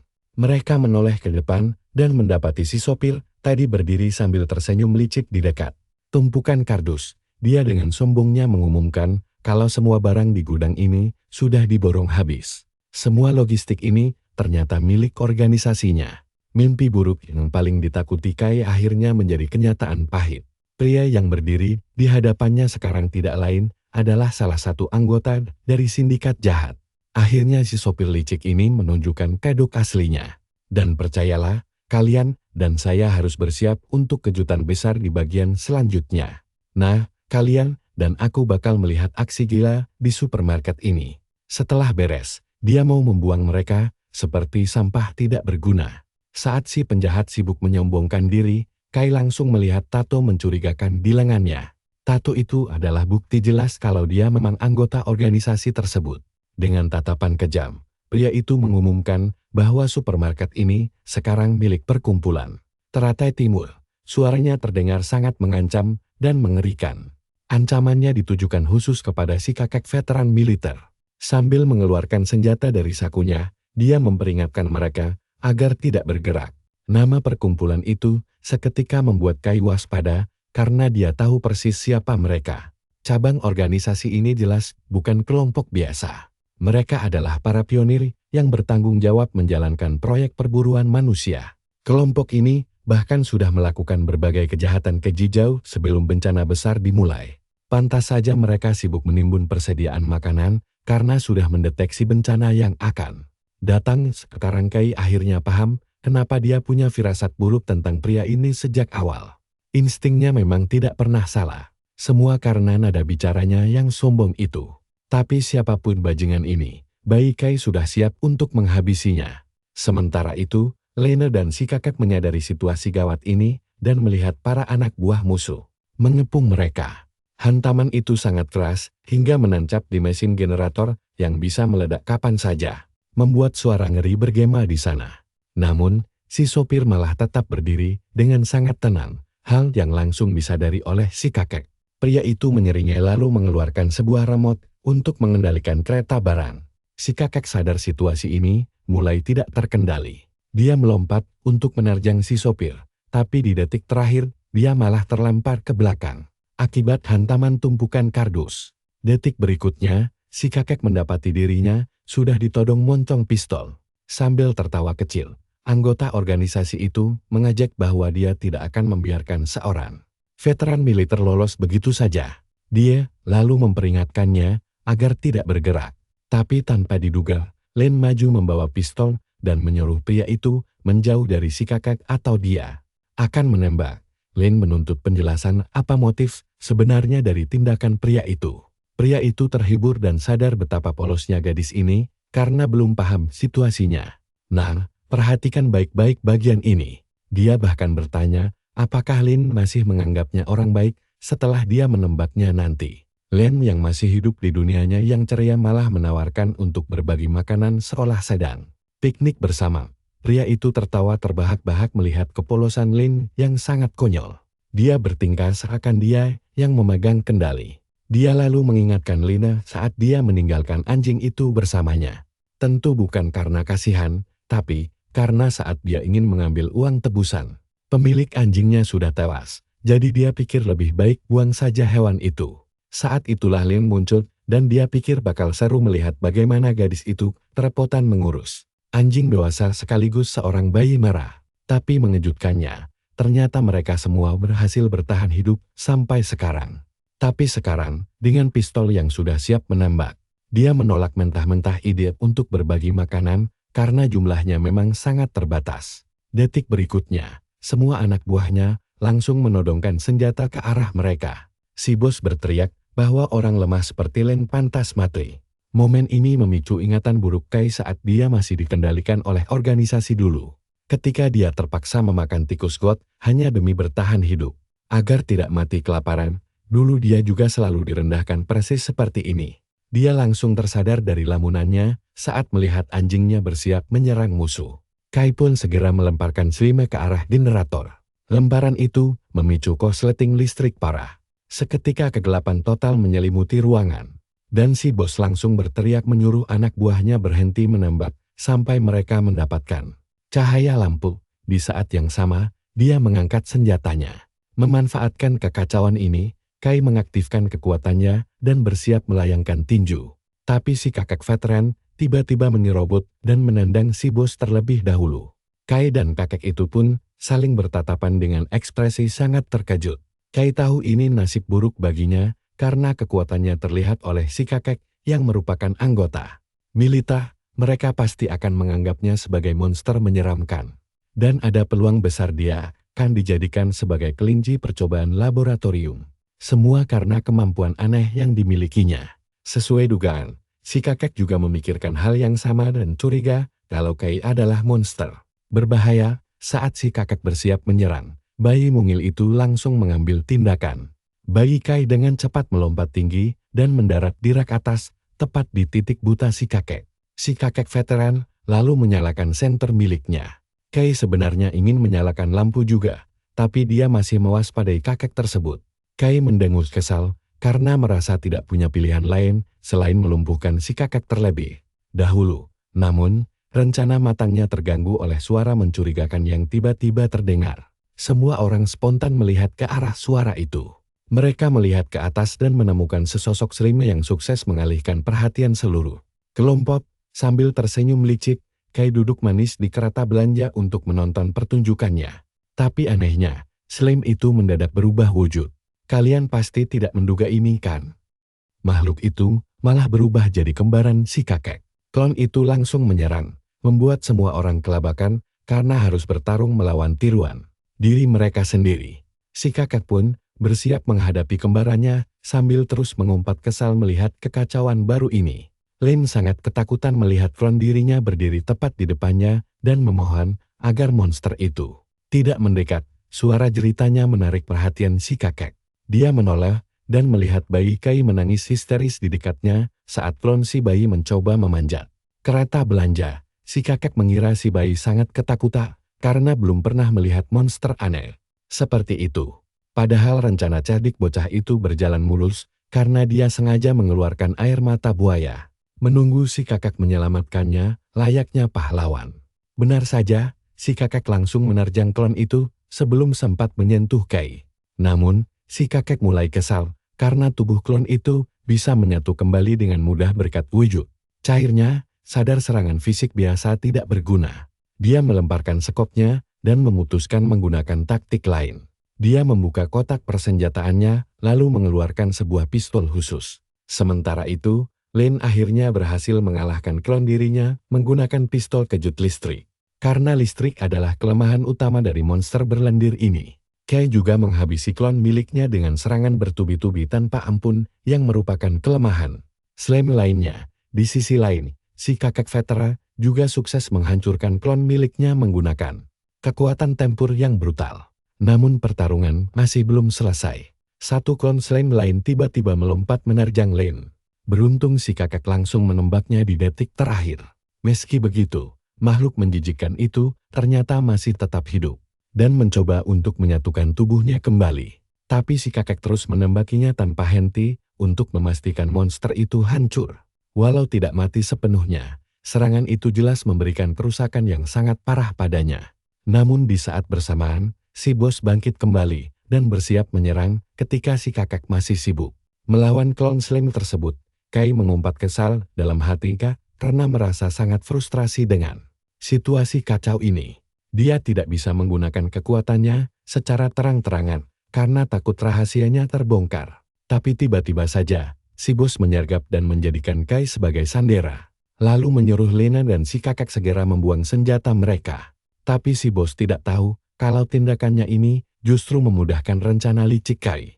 Diam-diam, Kai mengaktifkan kekuatan Slimnya dan langsung mengambil alih kesadaran serta mengendalikan salah satu anak buah si bos itu.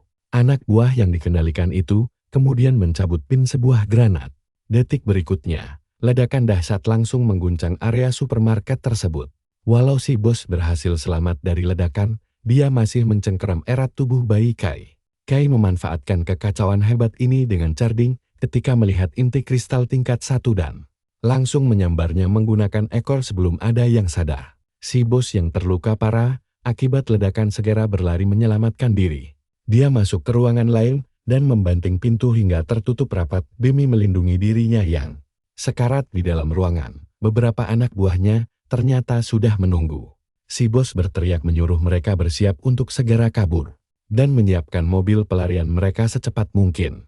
Anak buahnya langsung bergerak cepat melaksanakan perintah. Di saat kritis itulah, jagoan kecil kita melihat tato lain yang terukir jelas di sisi leher pria. jahat tersebut.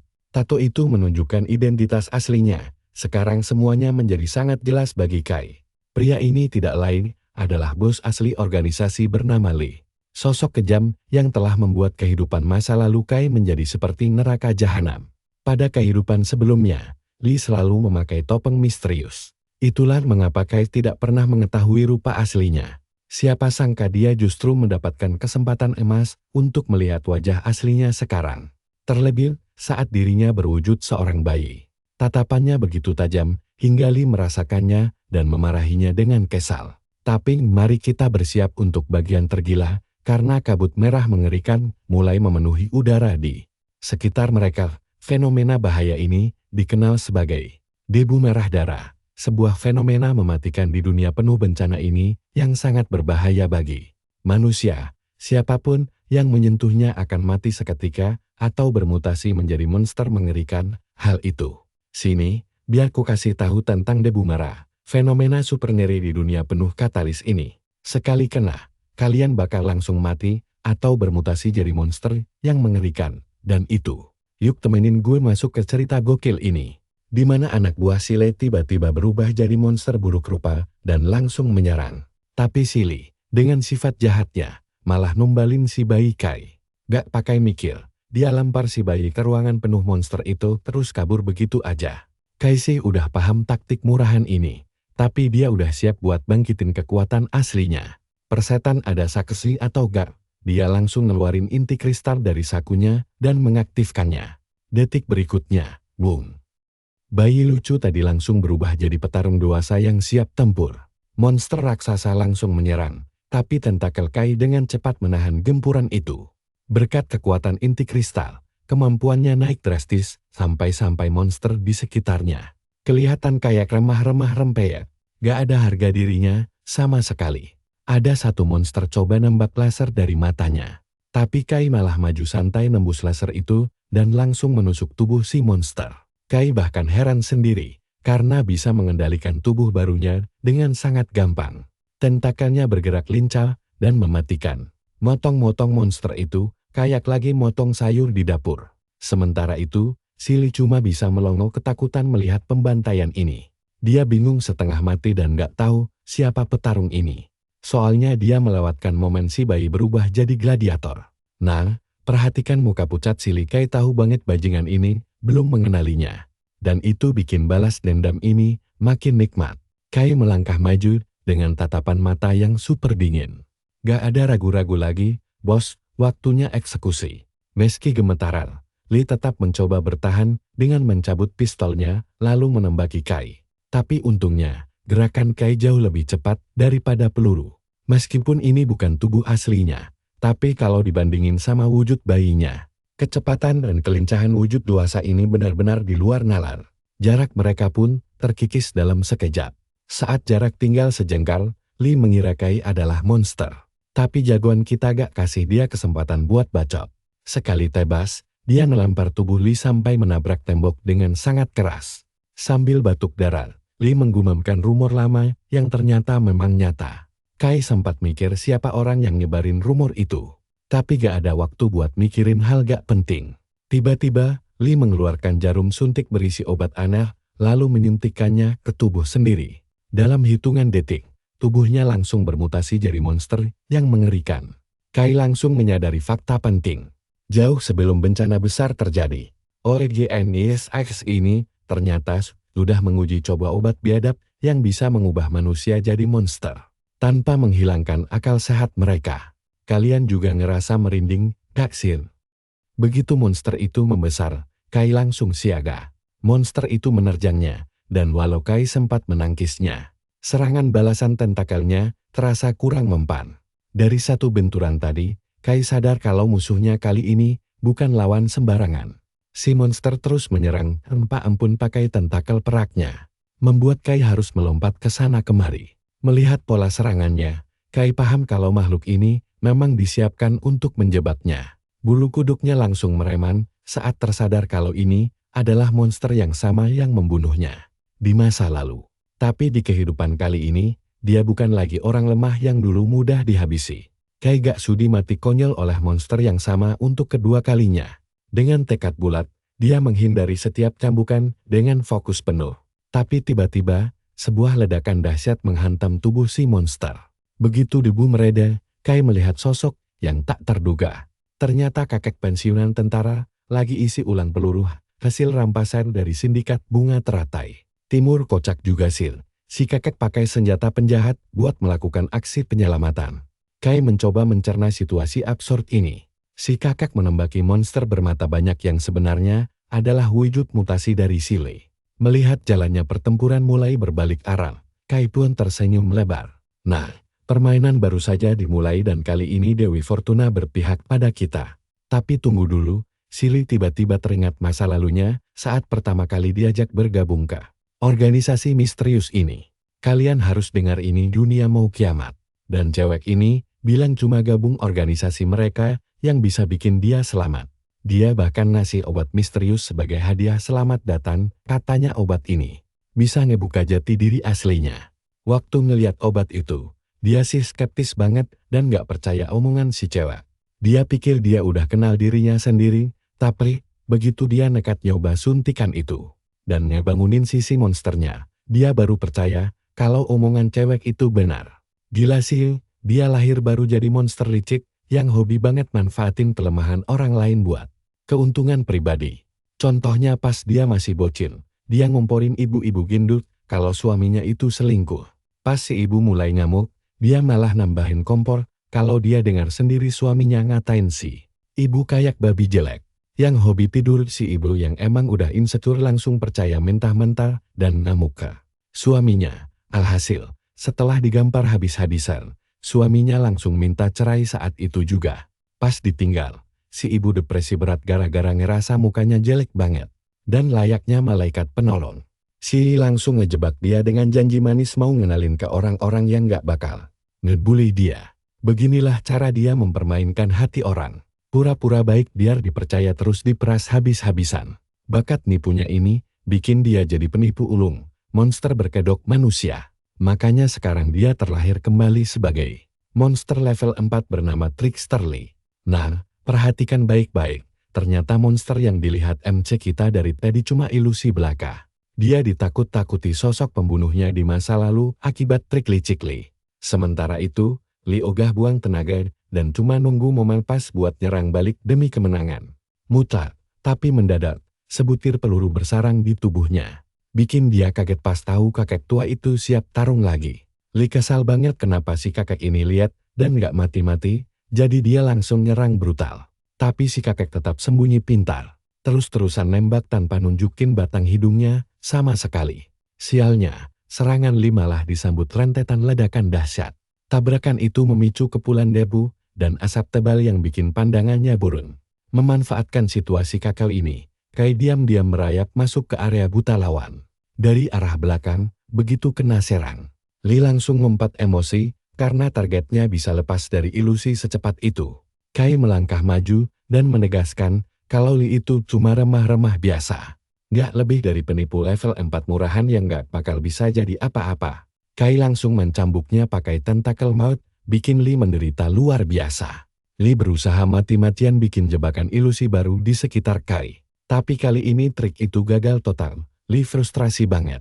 Dan jujur, bagian ini bikin merinding karena Kai teringat momen kematian tragisnya dulu akibat ilusi sialan itu. Sambil diam-diam mengucapkan terima kasih pada Lee dalam hati, dia langsung ngelepasin seluruh kekuatannya. Lee gemetaran ketakutan melihat Kai menerjang secepat kilat.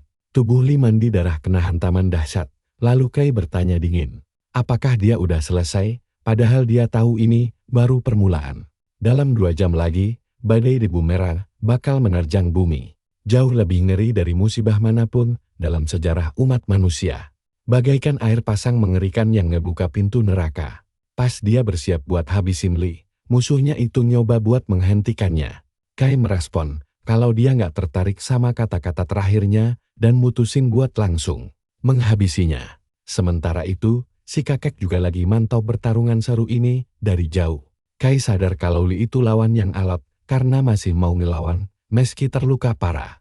Jadi, cara terbaik adalah menyerang langsung ke arah lehernya. Tepat pas dia mau nebas, mendadak dia kena serangan ilusi lagi. Ibunya tiba-tiba muncul sambil memohon, nanya apa dia tega membunuhnya juga. Keraguan kecil itu harus dibayar mahal karena saat itu juga dia dihantam rentetan ledakan besar.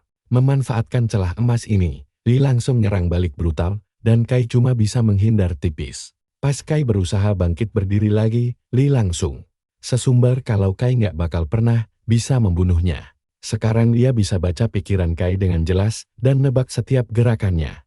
Lee tahu kalau Kai cuma punya sisa satu serangan terakhir di saat kritis ini, NC kita. Malah kepikiran buat ngerahin si monster ke kakak itu aja. Kayak bisa baca pikiran, Lee sukses ngehindarin tembakan si kakak sambil ngejek sinis. Penasaran kelanjutannya? Makanya pantengin terus perjalanan kita ya. Kalian harus lihat ini. Kai mengumpat kesal, karena senjata biasa tidak mempan lawan monster level 4. Sementara Lee yang kepede, merasa bisa membaca taktik si kakek dengan, "Sini, kalian harus dengerin kisah gila ini." Sambil tertawa licit dan mengaku sebagai dewa, Lee mendekati tempat si kakek sembunyi. Tapi begitu sampai, granat jebakan si kakek langsung meledak. Tepat saat Lee melangkah masuk, melihat Lee terluka, Kai memuji insting tajam si kakek.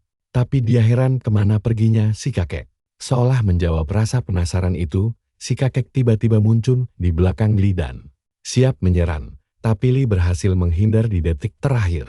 Saat Lee mau menyerang balik, Kai memanggil namanya untuk mengalihkan perhatian.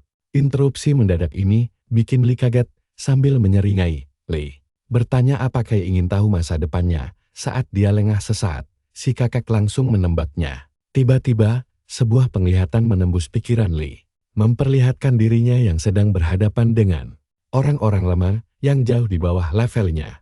Kai sengaja memperlihatkan masa depan mengerikan di mana Lee selalu pecundang dan tidak berguna. Kai menegaskan itulah takdirnya. Murka, Lee memegang erat kepalanya dan membantah hal itu.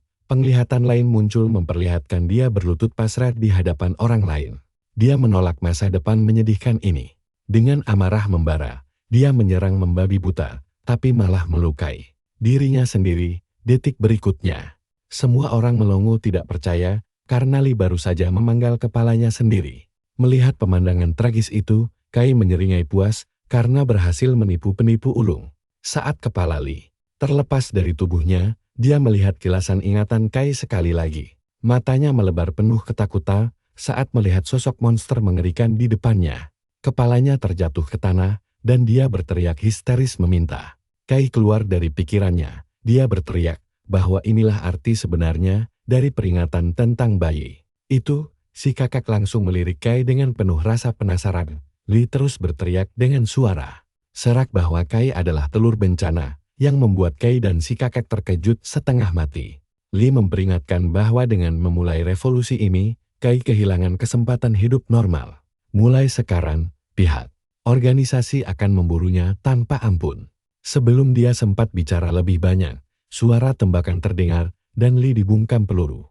Kai dan si kakak langsung menoleh cepat ke arah suara sesosok misterius keluar dari jeepnya, menjelaskan dengan santai bahwa jika musuh tidak segera dihabisi, mereka akan jadi bumerang. Begitu Kai menyadari pria itu adalah tentara militer, dia langsung dalam mode siaga penuh. Pria baru ini memanggil si kakek guru, berterima kasih atas pelajaran berharga yang baru dia sebutkan. Namanya adalah Kapten Leon, tapi dia lebih dikenal sebagai Serigala Salju. Sebelum sang murid dan guru bertukar sapa, seekor monster muncul di belakang Leon. Sekarang perhatikan baik-baik kehebatannya saat dia membantai monster itu tanpa berkedip. Karakter kita yang mengintip sampai dibuat takjub. Sangat takjub melihat kehebatan itu. Saat itu juga, si kakek meminta Leon datang karena dia berniat pulang untuk merawat cucunya sendiri. Sambil mengeluarkan ponselnya, Leon memohon kepada sang gurunya untuk kembali ke markas karena situasi sedang darurat militer. Dia lalu menunjukkan foto cucunya yang ternyata aman dan sehat. Leon mengingatkan bahwa militer sangat membutuhkan komandan hebat mereka. Mendengar percakapan ini, Kai langsung menyadari bahwa kakek tua ini ternyata adalah komandan tertinggi militer. Kemudian, Leon bertanya, apakah si kakek ingin memastikan langsung keselamatan cucunya. Secara langsung, si kakak pun setuju untuk ikut. Sementara itu, Kai merasa ketakutan dan bingung harus berbuat apa. Saat dia bergerak sedikit, gerakan itu langsung memancing perhatian mereka. Dalam sekejap, Lian sudah menodongkan senjata ke arahnya. Untungnya, Kai sudah berubah kembali menjadi wujud bayi. Lian bertanya dengan curiga, apakah dia monster yang tadi terlihat. Sementara itu, Kai, ketakutan setengah mati menduga Lian akan menembaknya. Tapi si kakek langsung melerai dan memberitahu muridnya bahwa dialah yang menaruh bayi itu di sana. Sambil menggendong Kai, kakek berbisik, agar tetap pura-pura jadi bayi. Kai pun langsung menangis histeris seperti bayi sungguhan. Lian berkomentar betapa cocoknya si kakek menggendong bayi. Tiba-tiba, karakter kita merasakan aura aneh dari Lian, dan memperhatikannya dengan jeli. Di saat itu, dia penasaran apakah dia pernah melihat orang ini sebelumnya di organisasi. Setelah itu, Kai dipindahkan ke ruang bayi bersama anak-anak lainnya. Saat suster menaruhnya di box bayi, Lian menyuruh suster itu pergi dan dia langsung menurut tanpa bertanya. Sambil berpura-pura tidur nyenyak, Kai mendengarkan semua itu dan memikirkan di mana keberadaan si kakek sekarang. Dia juga penasaran tentang tempat asing ini. Tiba-tiba, seorang bayi mulai menangis keras hingga menarik perhatian Lian. Awalnya, dia berkomentar santai tentang energi bayi itu dan menyuruhnya diam. Tapi kemudian, nadanya berubah dingin saat menidurkan paksa bayi itu. Kalian pasti ikut merinding melihat jagoan kita terbelalak ketakutan di sini. Dia baru ingat kalau Lian adalah petinggi penting di organisasi. Dengan nama Sanditan, tak hanya itu. Dia punya kemampuan langkanan mematikan yang bisa memanipulasi dan meledakkan darah di tubuh. Siapa saja sesuka hatinya, Kai tahu Lian baru saja memakai kekuatannya pada bayi itu hingga kekurangan oksigen dan pingsan. Bukannya tidur alami. Lian adalah sosok berbahaya yang harus diwaspadai Kai. Apalagi setelah upayanya yang ingin melenyapkan Kai tadi. Melihat itu, Lian sekarang mulai melangkah mendekati Kai. Di sisi lain, Kai memikirkan kekuatannya sendiri yang bangkit terlalu cepat. Padahal organisasi baru saja dibentuk, dia jadi bertanya-tanya. Apakah dirinya termasuk sedikit orang terpilih yang kekuatannya bangkit sebelum hari kiamat tiba? Pada saat itu, Lian memutuskan memeriksa kondisi Kai dan menyuruhnya diam. Kai menahan napasnya. Sepanjang waktu itu, begitu Lian berjalan menjauh, Kai akhirnya bisa bernapas lega kembali. Sebelum pergi keluar ruangan, Lian bergumam bahwa situasi ini sangat menyenangkan.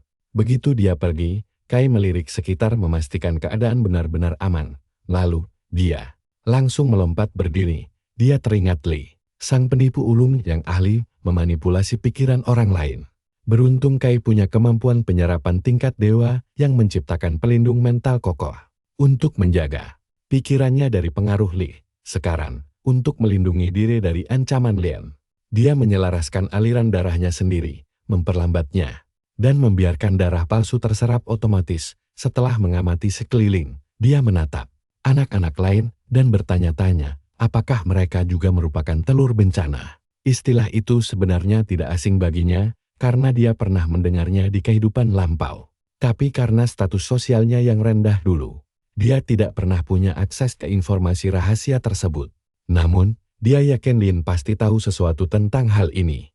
Dia lalu menganalisis situasi militer yang sempat hancur di kehidupan lalunya. Akibat ulah organisasi jahat tersebut, pikirannya melayang pada si kakek yang jelas-jelas tidak mempercayai Lian karena bersikeras memeriksa cucunya secara langsung. Dia juga bertanya-tanya tentang pemeriksaan mencurigakan yang dilakukan Lian padanya.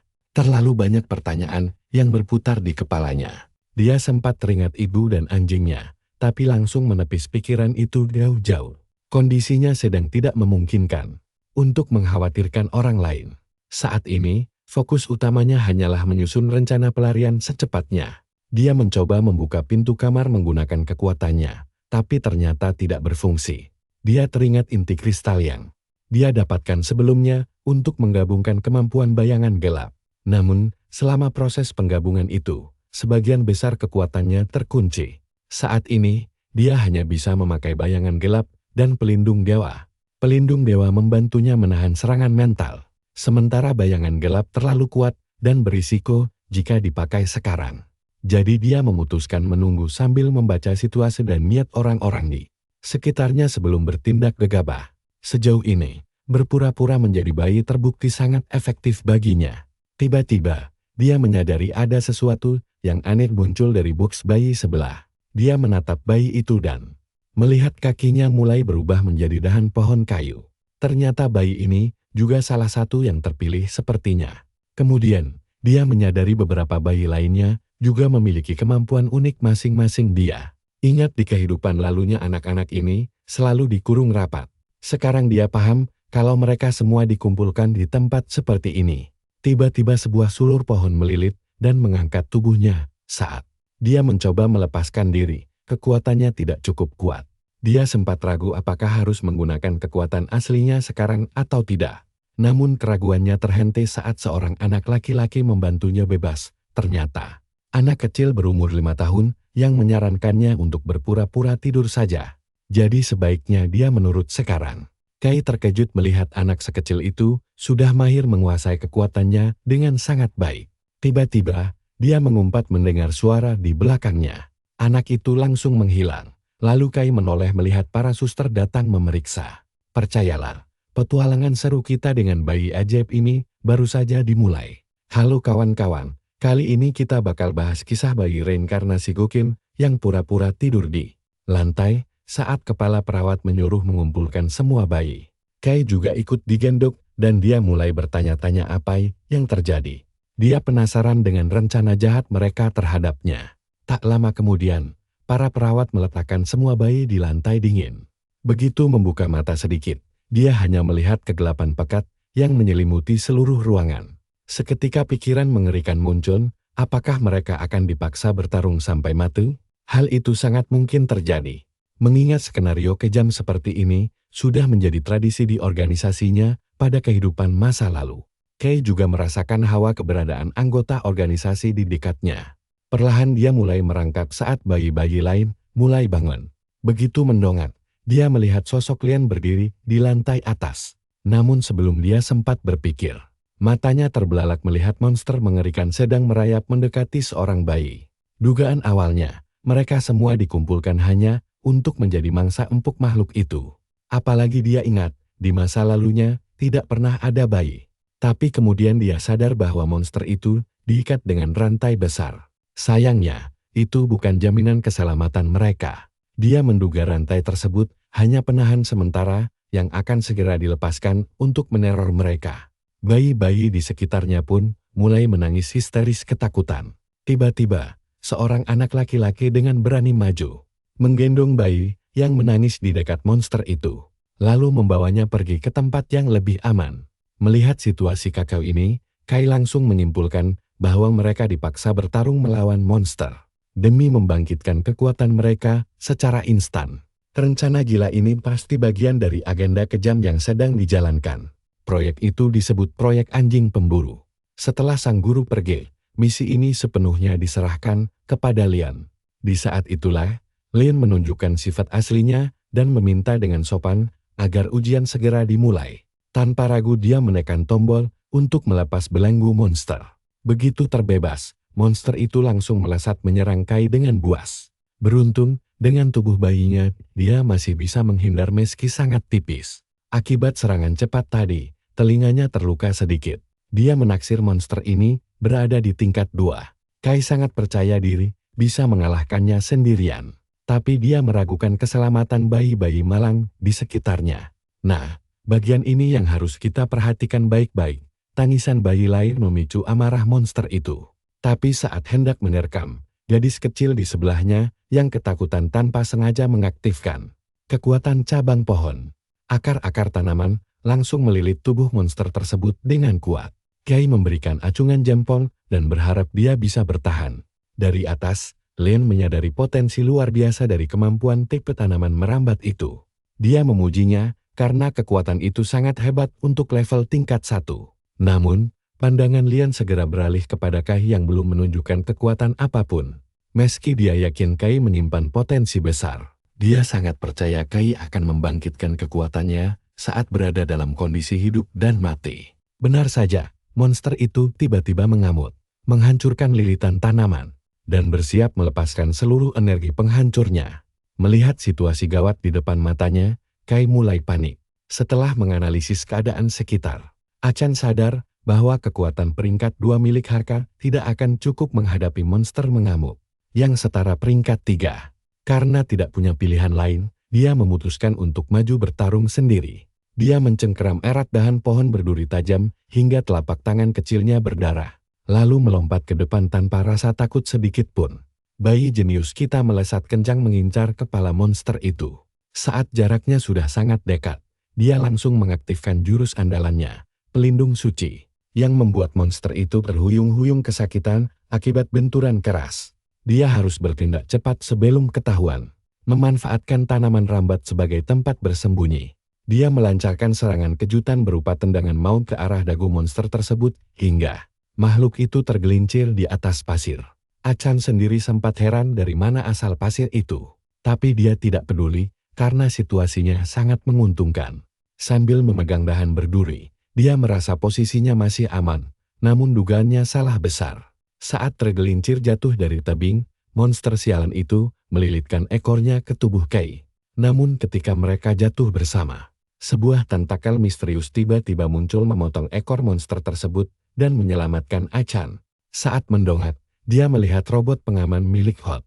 Tentakel robot itu dengan lembut meletakkannya kembali ke atas tebing.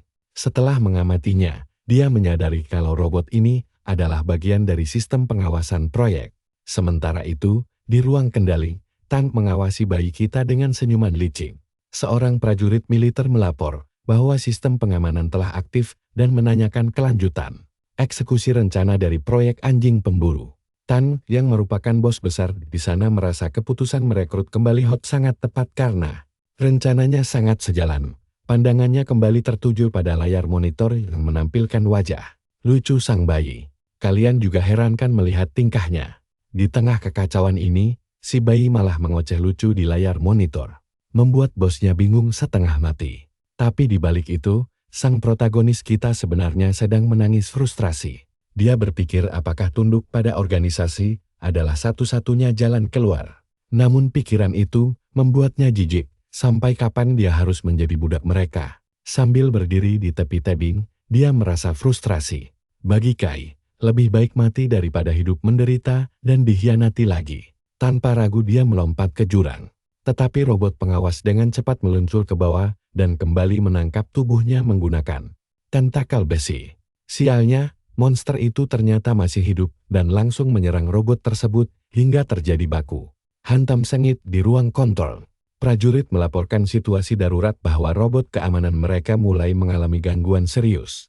Dia juga mengabarkan bahwa subjek uji coba telah jatuh dan bertanya apakah perlu dikirim tim penyelamat. Sang bos menolak karena yakin bayi sekecil itu tidak akan selamat dari ketinggian ekstrem tersebut. Apalagi area pembuangan itu sangat berbahaya karena dihuni monster raksasa yang bahkan tidak bisa dikalahkan oleh robot buatan Hot. Bos tahu betul melawan makhluk itu secara langsung akan sangat merepotkan.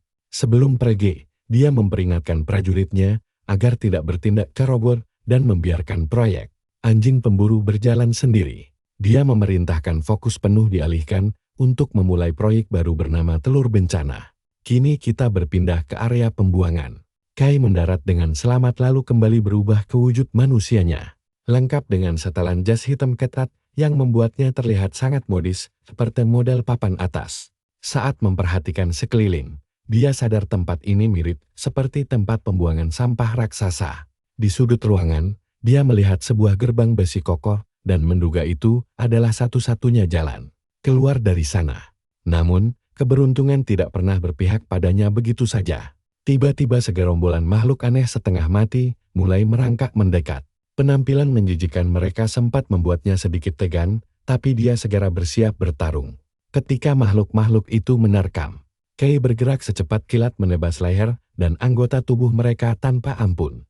Sang protagonis kita membuat pertarungan brutal ini terlihat sangat mudah dan tanpa hambatan berarti. Kini, tumpukan mayat monster menggunung tinggi di belakangnya. Sambil tersenyum tipis, dia bergumam bahwa pertarungan barusan terlalu mudah dan merasa insting bertarung dari kehidupan masa lalunya telah kembali sepenuhnya. Ekor Kai mulai bercahaya merah saat dia mulai menyerap sisa energi dari tumpukan mayat tersebut. Sambil duduk santai menikmati prosesnya, Dia memperkirakan monster terakhir yang dia bantai berada di tingkat 1 atau 2. Selagi berpikir keras cara menghancurkan gerbang besi, tiba-tiba sesosok bayangan misterius muncul dari kegelapan. Makhluk ini memiliki wujud menyerupai manusia dan memegang sebuah pedang tajam yang siap menebas apa saja. Hanya dengan satu tebasan ringan, pedang itu memancarkan gelombang energi marah pekat. Bukannya takut, Kai malah menyeringai lebar dan menantang pendekar misterius itu, apakah dia adalah penguasa tempat kumuh ini. Pendekar energi merah itu mulai memamerkan kemampuannya dengan bergerak sangat cepat hingga membelah diri menjadi 3 bayangan. Kai sangat tertarik melihat teknik langka yang sudah sangat lama tidak dia jumpai. Didorong rasa penasaran untuk merebut kemampuan unik tersebut, Kai langsung melesat menyerang ketiga bayangan itu. Namun anehnya, mereka justru melewatinya begitu saja tanpa melancarkan serangan balasan sedikit pun. Ternyata ketiga penjaga itu justru sibuk membasmi sisa monster lain di sekitar mereka. Setelah selesai, mereka hanya berdiri mematung tanpa memedulikan kehadiran Kai. Membuat sang protagonis bingung sekaligus heran. Merasa dicueki, dia melangkah tepat ke hadapan mereka. Tapi mereka tetap tidak bergeming sedikit pun. Keanehan ini membuatnya berpikir keras mengapa mereka tidak menyerang padahal dia berada sangat dekat. Seketika dia menyadari bahwa tugas utama mereka hanyalah menjaga gerbang keluar. Begitu Kai melesat kencang menuju gerbang, ketiga penjaga itu langsung bergerak mengejarnya dengan kecepatan penuh untuk menghentikannya. Serangan mereka sangat cepat hingga salah satu berhasil menebas lengannya sampai berdarah karena salah perhitungan, tapi disinilah kisah seru kita berakhir sementara. Jangan lupa pantau terus lanjutannya bersama saya ya. Kalian dan aku bakal lihat aksi gila cowok ini yang mikir tangannya yang putus bisa tumbuh lagi. Kayak tanaman, dengan pede, dia fokus penuh buat nyerang balik lebih brutal. Sekali lagi, dia langsung maju menerjang. Kali ini dia melompat dan menusuk salah satu penjaga, bertekad membalaskan dendam tangannya yang hilang. Tapi meski satu tumbang, dia masih harus menghadapi 2 musuh yang masih berdiri tegak. Dengan kekuatan penuh, hebatnya, Kai langsung menempelkan kembali tangannya ke tubuhnya. Yakin bakal normal sebentar lagi. Kedua penjaga itu menyerang balik, dan di setiap benturan, Kai bisa merasakan tekanan yang makin menggila dari sebelumnya. Dia mulai paham pola bertarung mereka. Ternyata, kekuatan musuh dibagi rata ke setiap kloningan. Jadi, makin sedikit jumlah kloningannya, justru sisa penjaga yang ada bakal jadi jauh lebih kuat. Sementara itu, Blackie mulai kesal karena lawannya ini aneh banget dan bikin masalah lebih dari perkiraan. Tapi untungnya, dia masih sempat menangkis satu serangan hebat. Sambil menghindar ke belakang, dia berniat langsung menghajar keduanya sekaligus tanpa ragu. Dia gak mau memberi mereka celah sedikit pun untuk bergabung lagi. Lagi pula, dia sadar kekuatan bayangan hitamnya masih bisa dikembangkan lebih jauh. Mengingat wujud bayinya dulu, dia sadar kalau dia sudah sangat terbiasa bertarung seperti itu. Blackie akhirnya sadar kalau dia gak perlu mempertahankan wujud manusianya untuk terus bertarung. Begitu kedua penjaga itu maju menyerangnya secara bersamaan, dia langsung berubah menjadi sosok cair tanpa bentuk mirip monster Venom. Dalam wujud menyeramkan ini, dia dengan mudah mendominasi pertempuran dan menebas kedua penjaga, sekaligus sampai tewas. Setelah itu, pahlawan kita kembali ke wujud manusianya, berdiri dengan santai di atas tumpukan jasad musuh yang baru dikalahkannya. Tapi ada yang aneh, jasad para penjaga itu tiba-tiba melebur jadi satu setelah mati. Saat memeriksa lebih dekat, dia menemukan sebuah kalung militer di leher jasad tersebut. Kalung itu menunjukkan identitas dan nama pasukannya, yaitu Pasukan Serigala, atas nama Letnan Barton. Mengetahui hal ini, karakter utama kita langsung panik setengah mati karena gak menyangka militer bakal mengirim pasukan asli ke tempat ini. Dengan ekor berduri, dia memukul keluar kristal merah dari tubuh Barton. Kristal itu langsung memancarkan cahaya merah terang. Setelah memperhatikannya, dia baru sadar kalau monster yang dia kalahkan tadi adalah monster kelas 5. Sambil menghela napas lega, dia sangat bersyukur bisa menghabisinya sebelum kloningan itu bergabung kembali. Coba kalian perhatikan baik-baik bagian ini. Kai mulai berkeringat dingin karena sadar kiamat monster telah dimulai. Tapi lupakan dulu soal itu, karena fokusnya sekarang adalah debu merah yang bakal meledak dalam 2 hari lagi. Dia langsung teringat ibunya, wanita berambut merah itu. Dia harus segera menemukannya sebelum ibunya ikut terjebak dalam bahaya besar. Kai lalu mengambil tasnya dan melangkah cepat menuju pintu keluar. Tiba-tiba terdengar suara langkah kaki mendekat, membuatnya langsung lari bersembunyi. Dari balik gerbang, muncul seorang wanita seksi yang diikuti dua pria bersenjata yang terus mengancamnya agar jangan macam-macam. Kalau bergerak sedikit saja, nyawanya bakal melayang. Tapi anehnya, meski ditodong senjata, wanita itu malah tersenyum menggoda dan minta izin buat melepas baju tebalnya karena cuaca sangat gerah sampai tubuhnya basah kuyup oleh keringat. Sambil melihat sekeliling, dia heran kenapa markasnya sekarang malah mirip tempat pembuangan sampah. Dia berteriak histeris menuntut agar kamarnya dikembalikan seperti semula. Tapi kedua pria di belakangnya sama sekali gak peduli. Mereka malah balik membentak dan menyuruhnya jalan. Si wanita seksi ini pun berbalik, merasa mereka pasti anak baru yang gak tahu tempat apa ini. Dia berteriak kalau ini adalah wilayah kekuasaannya, lalu meniup peluit. Sesuatu mulai merayap keluar, membuat kedua pria itu kebingungan mencari sumber suara. Tiba-tiba saja, dua tentakel robot langsung mencengkeram leher mereka dan mengangkatnya ke atas. Satu tentakel lagi muncul dan menjadi pijakan kaki wanita itu. Dia tahu semua kekacauan ini terjadi gara-gara orang-orang jahat itu. Kamar kesayangannya sekarang hancur lebur kayak bekas medan perang dunia kedua. Kesal dengan semua ini, dia memutuskan untuk mulai bersih-bersih memakai pasukan robotnya. Tanpa ampun, robot-robot itu langsung menyerang orang-orang yang tersisa dan memotong-motong mereka. Sementara itu, salah satu laba-laba robot mendeteksi keberadaan pahlawan kita yang sedang bersembunyi di sudut dan langsung menguncinya sebagai target empuk. Tapi sebelum serangan mendarat, dia berhasil menahan ujung tombak tepat di depan wajahnya. Di saat bersamaan, si wanita seksi langsung berlari kencang untuk menyerangnya. Namun Kai dengan sigap menghindar. Dia melompat menyelamatkan diri sebelum terkena tendangan maut. Sambil tersenyum sinis, wanita itu melancarkan serangan berikutnya dan menuduh Kai sebagai pelaku utama yang sudah membuat istana mewahnya hancur berantakan seperti ini. Tapi Kai malah salah fokus pada hal lain, yaitu betapa kuatnya wanita ini. Sesuatu yang sama sekali di luar dugaannya. Sambil tersenyum, wanita itu berbisik kalau ini barulah permulaan. Dan mendadak puluhan tombak tajam langsung mengarah ke arahnya. Kai berusaha sekuat tenaga menghindar agar tubuhnya gak terpotong-potong. Si wanita berdiri dengan sangat percaya diri. Yakin kalau serangannya tadi sudah menghabisi nyawa Kai. Tapi tiba-tiba saja, cowok itu kembali muncul tepat di hadapannya setelah mengalahkan semua laba-laba mekanik. Kalian pasti kepikiran hal yang sama kan? Yap, dia tersenyum licik dan mengakui kalau dia bersalah karena tidak membagikan pasokan supermarket kemarin, tapi pertarungan ini sudah kelewat batas. Begitu menyadari siapa dia sebenarnya, wanita itu mulai cemas. Ternyata itu Kai. Tiba-tiba, Kai melompat ke belakangnya dan menempelkan bilah pisau tajam ke lehernya. Sambil gemetaran, wanita itu memohon agar Kai melepaskannya sedikit saja. Kai pun melepaskannya, membuat wanita itu terdiam heran melihat betapa mengerikan dan cepatnya pergerakan pahlawan kita. Kai bertanya-tanya apakah ini memang markasnya dan penasaran apa yang sebenarnya terjadi. Karena aneh sekali melihat sarang peretas hebat bisa diobrak-abrik semudah ini.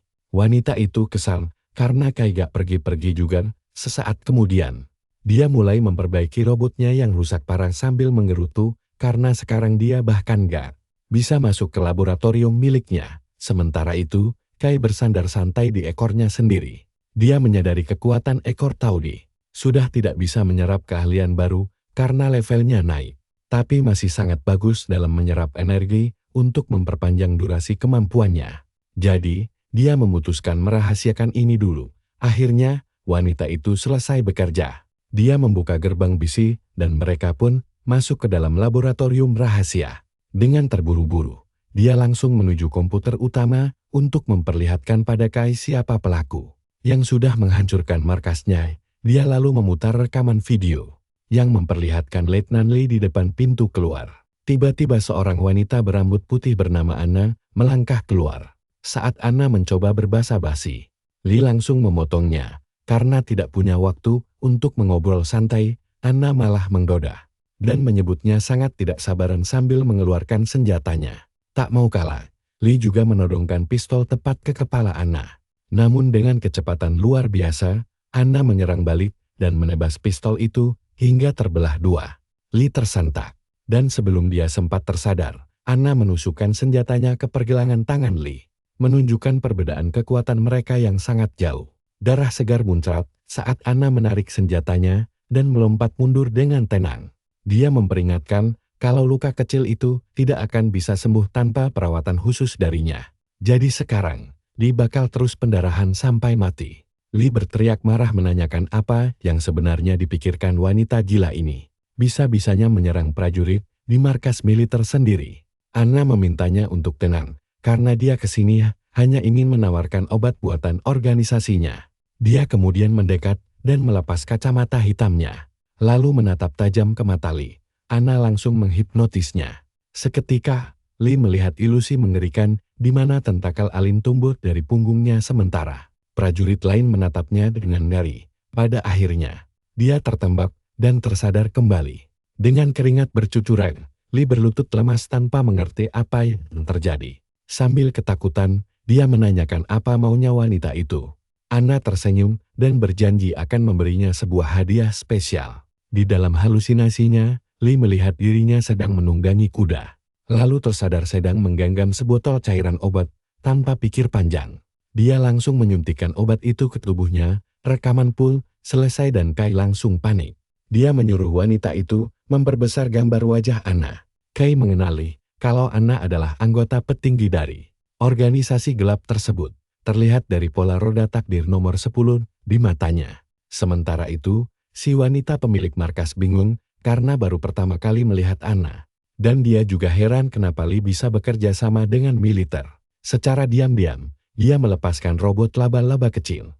Di sisi lain, Anna terus memengaruhi Lee tentang betapa tidak adilnya dunia ini dan menawarkan bantuan untuk balas dendam. Lee mengusap dagunya dan berkata kalau dia sangat menantikan hal itu. Sementara di tempat lain, Barton memperingatkan Lee kalau eksperimen rahasia ini bisa memicu masalah besar jika sampai ketahuan oleh atasannya. Tapi Lee hanya tersenyum licik, karena jika semua rencana berjalan mulus, rahasia ini tidak akan pernah terbongkar. Tiba-tiba, sebuah kandang besi di bawah tenda dibuka, memperlihatkan sosok makhluk merah yang mengerikan. Para prajurit ketakutan mendekat, namun sebelum mereka sempat kabur, makhluk itu langsung melompat ke wajah Barton yang berteriak histeris. Nah, kalian dan aku bakal cari tahu seberapa gila kelanjutannya di video berikutnya. Kalian dan aku bakal melihat kisah gila tentang seorang anak yatim piatu yang ingin menerima baptisan debu merah dan menjadi manusia super langka. Tapi dia tetap membunuhnya tanpa ampun sedikit pun. Barton bingung setengah mati, tapi Lee terus saja mengamuk tanpa henti. Bahkan para tentara muter yang menyerangnya langsung dia bantai habis. Di tempat itu juga mereka tewas seketika. Para ilmuwan yang ketakutan mencoba bertanya pada Lee tentang apa yang terjadi. Namun mereka malah dijebak dalam cairan lengket. Barton berteriak meminta seniornya berhenti melepaskan lendir aneh itu karena bisa sangat berbahaya bagi semua orang. Tapi Lee malah tersenyum licik dan berkata ini baru permulaan. Sementara Barton perlahan mulai berubah menjadi monster mengerikan. Satu-satunya hal di pikirannya hanyalah melindungi orang-orang di luar lab ini. Tak boleh ada lendir atau monster yang lolos. Dia pun menghabisi seluruh isi fasilitas itu demi menuntaskan misinya. Tiba-tiba seorang pria masuk lewat pintu keluar dan melihat tumpukan mayat di mana-mana. Dia panik menatap Burton dan bertanya, apakah dia pelakunya? Namun Burton diam saja hingga pria itu mencoba berlari kabur keluar mencari bantuan. Belum sempat melangkah jauh, Burton langsung menikam punggungnya dari belakang. Pria itu terbatuk darah dengan penuh kebingungan. Hingga akhirnya dia tewas beberapa saat kemudian akibat luka parah tersebut. Rekaman videonya sangat buram karena kameranya rusak parah. Membuat si gadis bernama Holt jadi cemas karena tidak bisa mendapatkan informasi apa-apa. Nah, disinilah cerita kita mulai makin tegang. Jadi perhatikan baik-baik.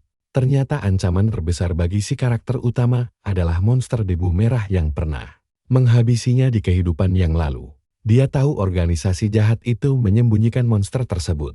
Membuatnya curiga apakah mereka yang memicu kiamat besar di bumi? Dengan motif sejahat itu, pasukan serigala punya alasan kuat untuk menghancurkan mereka. Tiba-tiba saja perutnya berbunyi keroncongan dan dia baru sadar kalau dia belum makan apa-apa dari tadi. Menyebalkannya, dia tidak bisa makan banyak karena kapasitas tubuh aslinya yang masih sangat mungil. Dia lalu menatap Hot dan bertanya, apakah tugasnya sudah selesai? Gadis itu tersenyum cemas sambil beralasan bahwa rusaknya kamera bukanlah kesalahannya. Tapi karakter utama kita tahu kalau Hot sudah tidak berguna lagi. Dia langsung mengarahkan senjata tajamnya ke leher gadis itu. Beruntung, seorang pria tiba-tiba menghentikannya, memberi Hot kesempatan untuk melarikan diri dan berlari ke arah pria tersebut sambil berteriak, memanggilnya kakek. Karakter utama kita kebingungan dan bertanya-tanya apakah Hot benar-benar cucunya. Saat mereka bertiga berhadapan, terungkap bahwa Yang dan Lien telah memenjarakan cucunya sendiri untuk dijadikan kelinci. Percobaan eksperimen aneh. Dia penasaran apakah musuh mereka sama. Tetapi Hot malah merengek minta makan hangat dulu dan disetujui kakeknya. Sementara bocah kita justru hanya diberi sekotak susu karena memang hanya itu yang bisa dikonsumsi. Hot pun menertawakannya, mengejeknya karena cuma bisa minum susu, padahal gayanya sok jagoan sekali. Karakter utama kita bingung apakah harus memberitahunya. Karena Hot tampak sama sekali tidak tahu apa yang mereka bicarakan. Detik berikutnya, dia langsung mengubah dirinya kembali menjadi bentuk bayi mungil. Hot sontak menyemburkan minumannya karena kaget setengah mati. Baru menyadari kalau bocah tangguh di depannya ini sebenarnya masih balita. Usianya mungkin baru 1 tahun. Saat Hot ingin menyentuhnya, dia langsung menghindar. Hot pun bersembunyi di balik kakeknya sambil mengeluh kalau Lien dan bayi anak ini sangat suka merundungnya. Kalian juga pasti kesalkan melihat dia diremehkan hanya karena berwujud bayi 1 tahun. Padahal dia punya kemampuan kelas SXS yang luar biasa dahsyat. Tapi dia memilih menyembunyikannya. Dia berniat menunjukkannya di saat yang tepat sebagai kartu as. Sang pahlawan bayi kemudian menanyakan rencana selanjutnya. Lalu yang menjelaskan bahwa ada unit tangguh lain di markas itu, yaitu pasukan serigala salju. Mereka adalah salah satu yang terkuat. Namun para petinggi mereka telah dihabisi oleh Lien, yang merasa stres karena anak-anak di sana tersebar di mana-mana dan serangan langsung akan sangat sulit dilakukan. Fokus utama mereka saat ini adalah menyelamatkan anak-anak terlebih dahulu, yang berpikir situasi akan lebih mudah jika ada yang membantu. Lalu dia berdiri dan memperingatkan bahaya besar jika musuh curiga. Dia menanyakan apakah Hot bisa memanipulasi rekaman video dari robotnya. Gadis itu dengan bangga menyanggupinya. Namun tentu saja ada harga yang harus dibayar mahal untuk mengendalikannya secara jarak jauh dari luar ruangan. Biayanya minimal 100 juta yen. Tanpa basa-basi kakeknya langsung melempar Hot keluar pintu.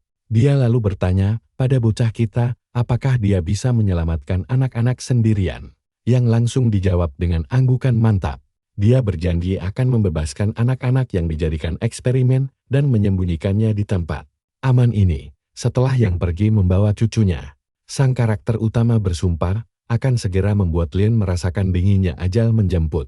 Sementara itu, seekor kadal monster raksasa sedang mengejar anak-anak. Namun pahlawan bayi kita siap beraksi. Tak disangka, dia melihat seorang anak justru berhasil menghentikan kadal itu. Hal itu membuatnya kagum. Dia bingung harus menyelamatkan siapa dulu. Lalu memutuskan membawa anak paling tenang ketimbang yang terus menangis histeris. Namun salah satu monster kadal berhasil menyerang.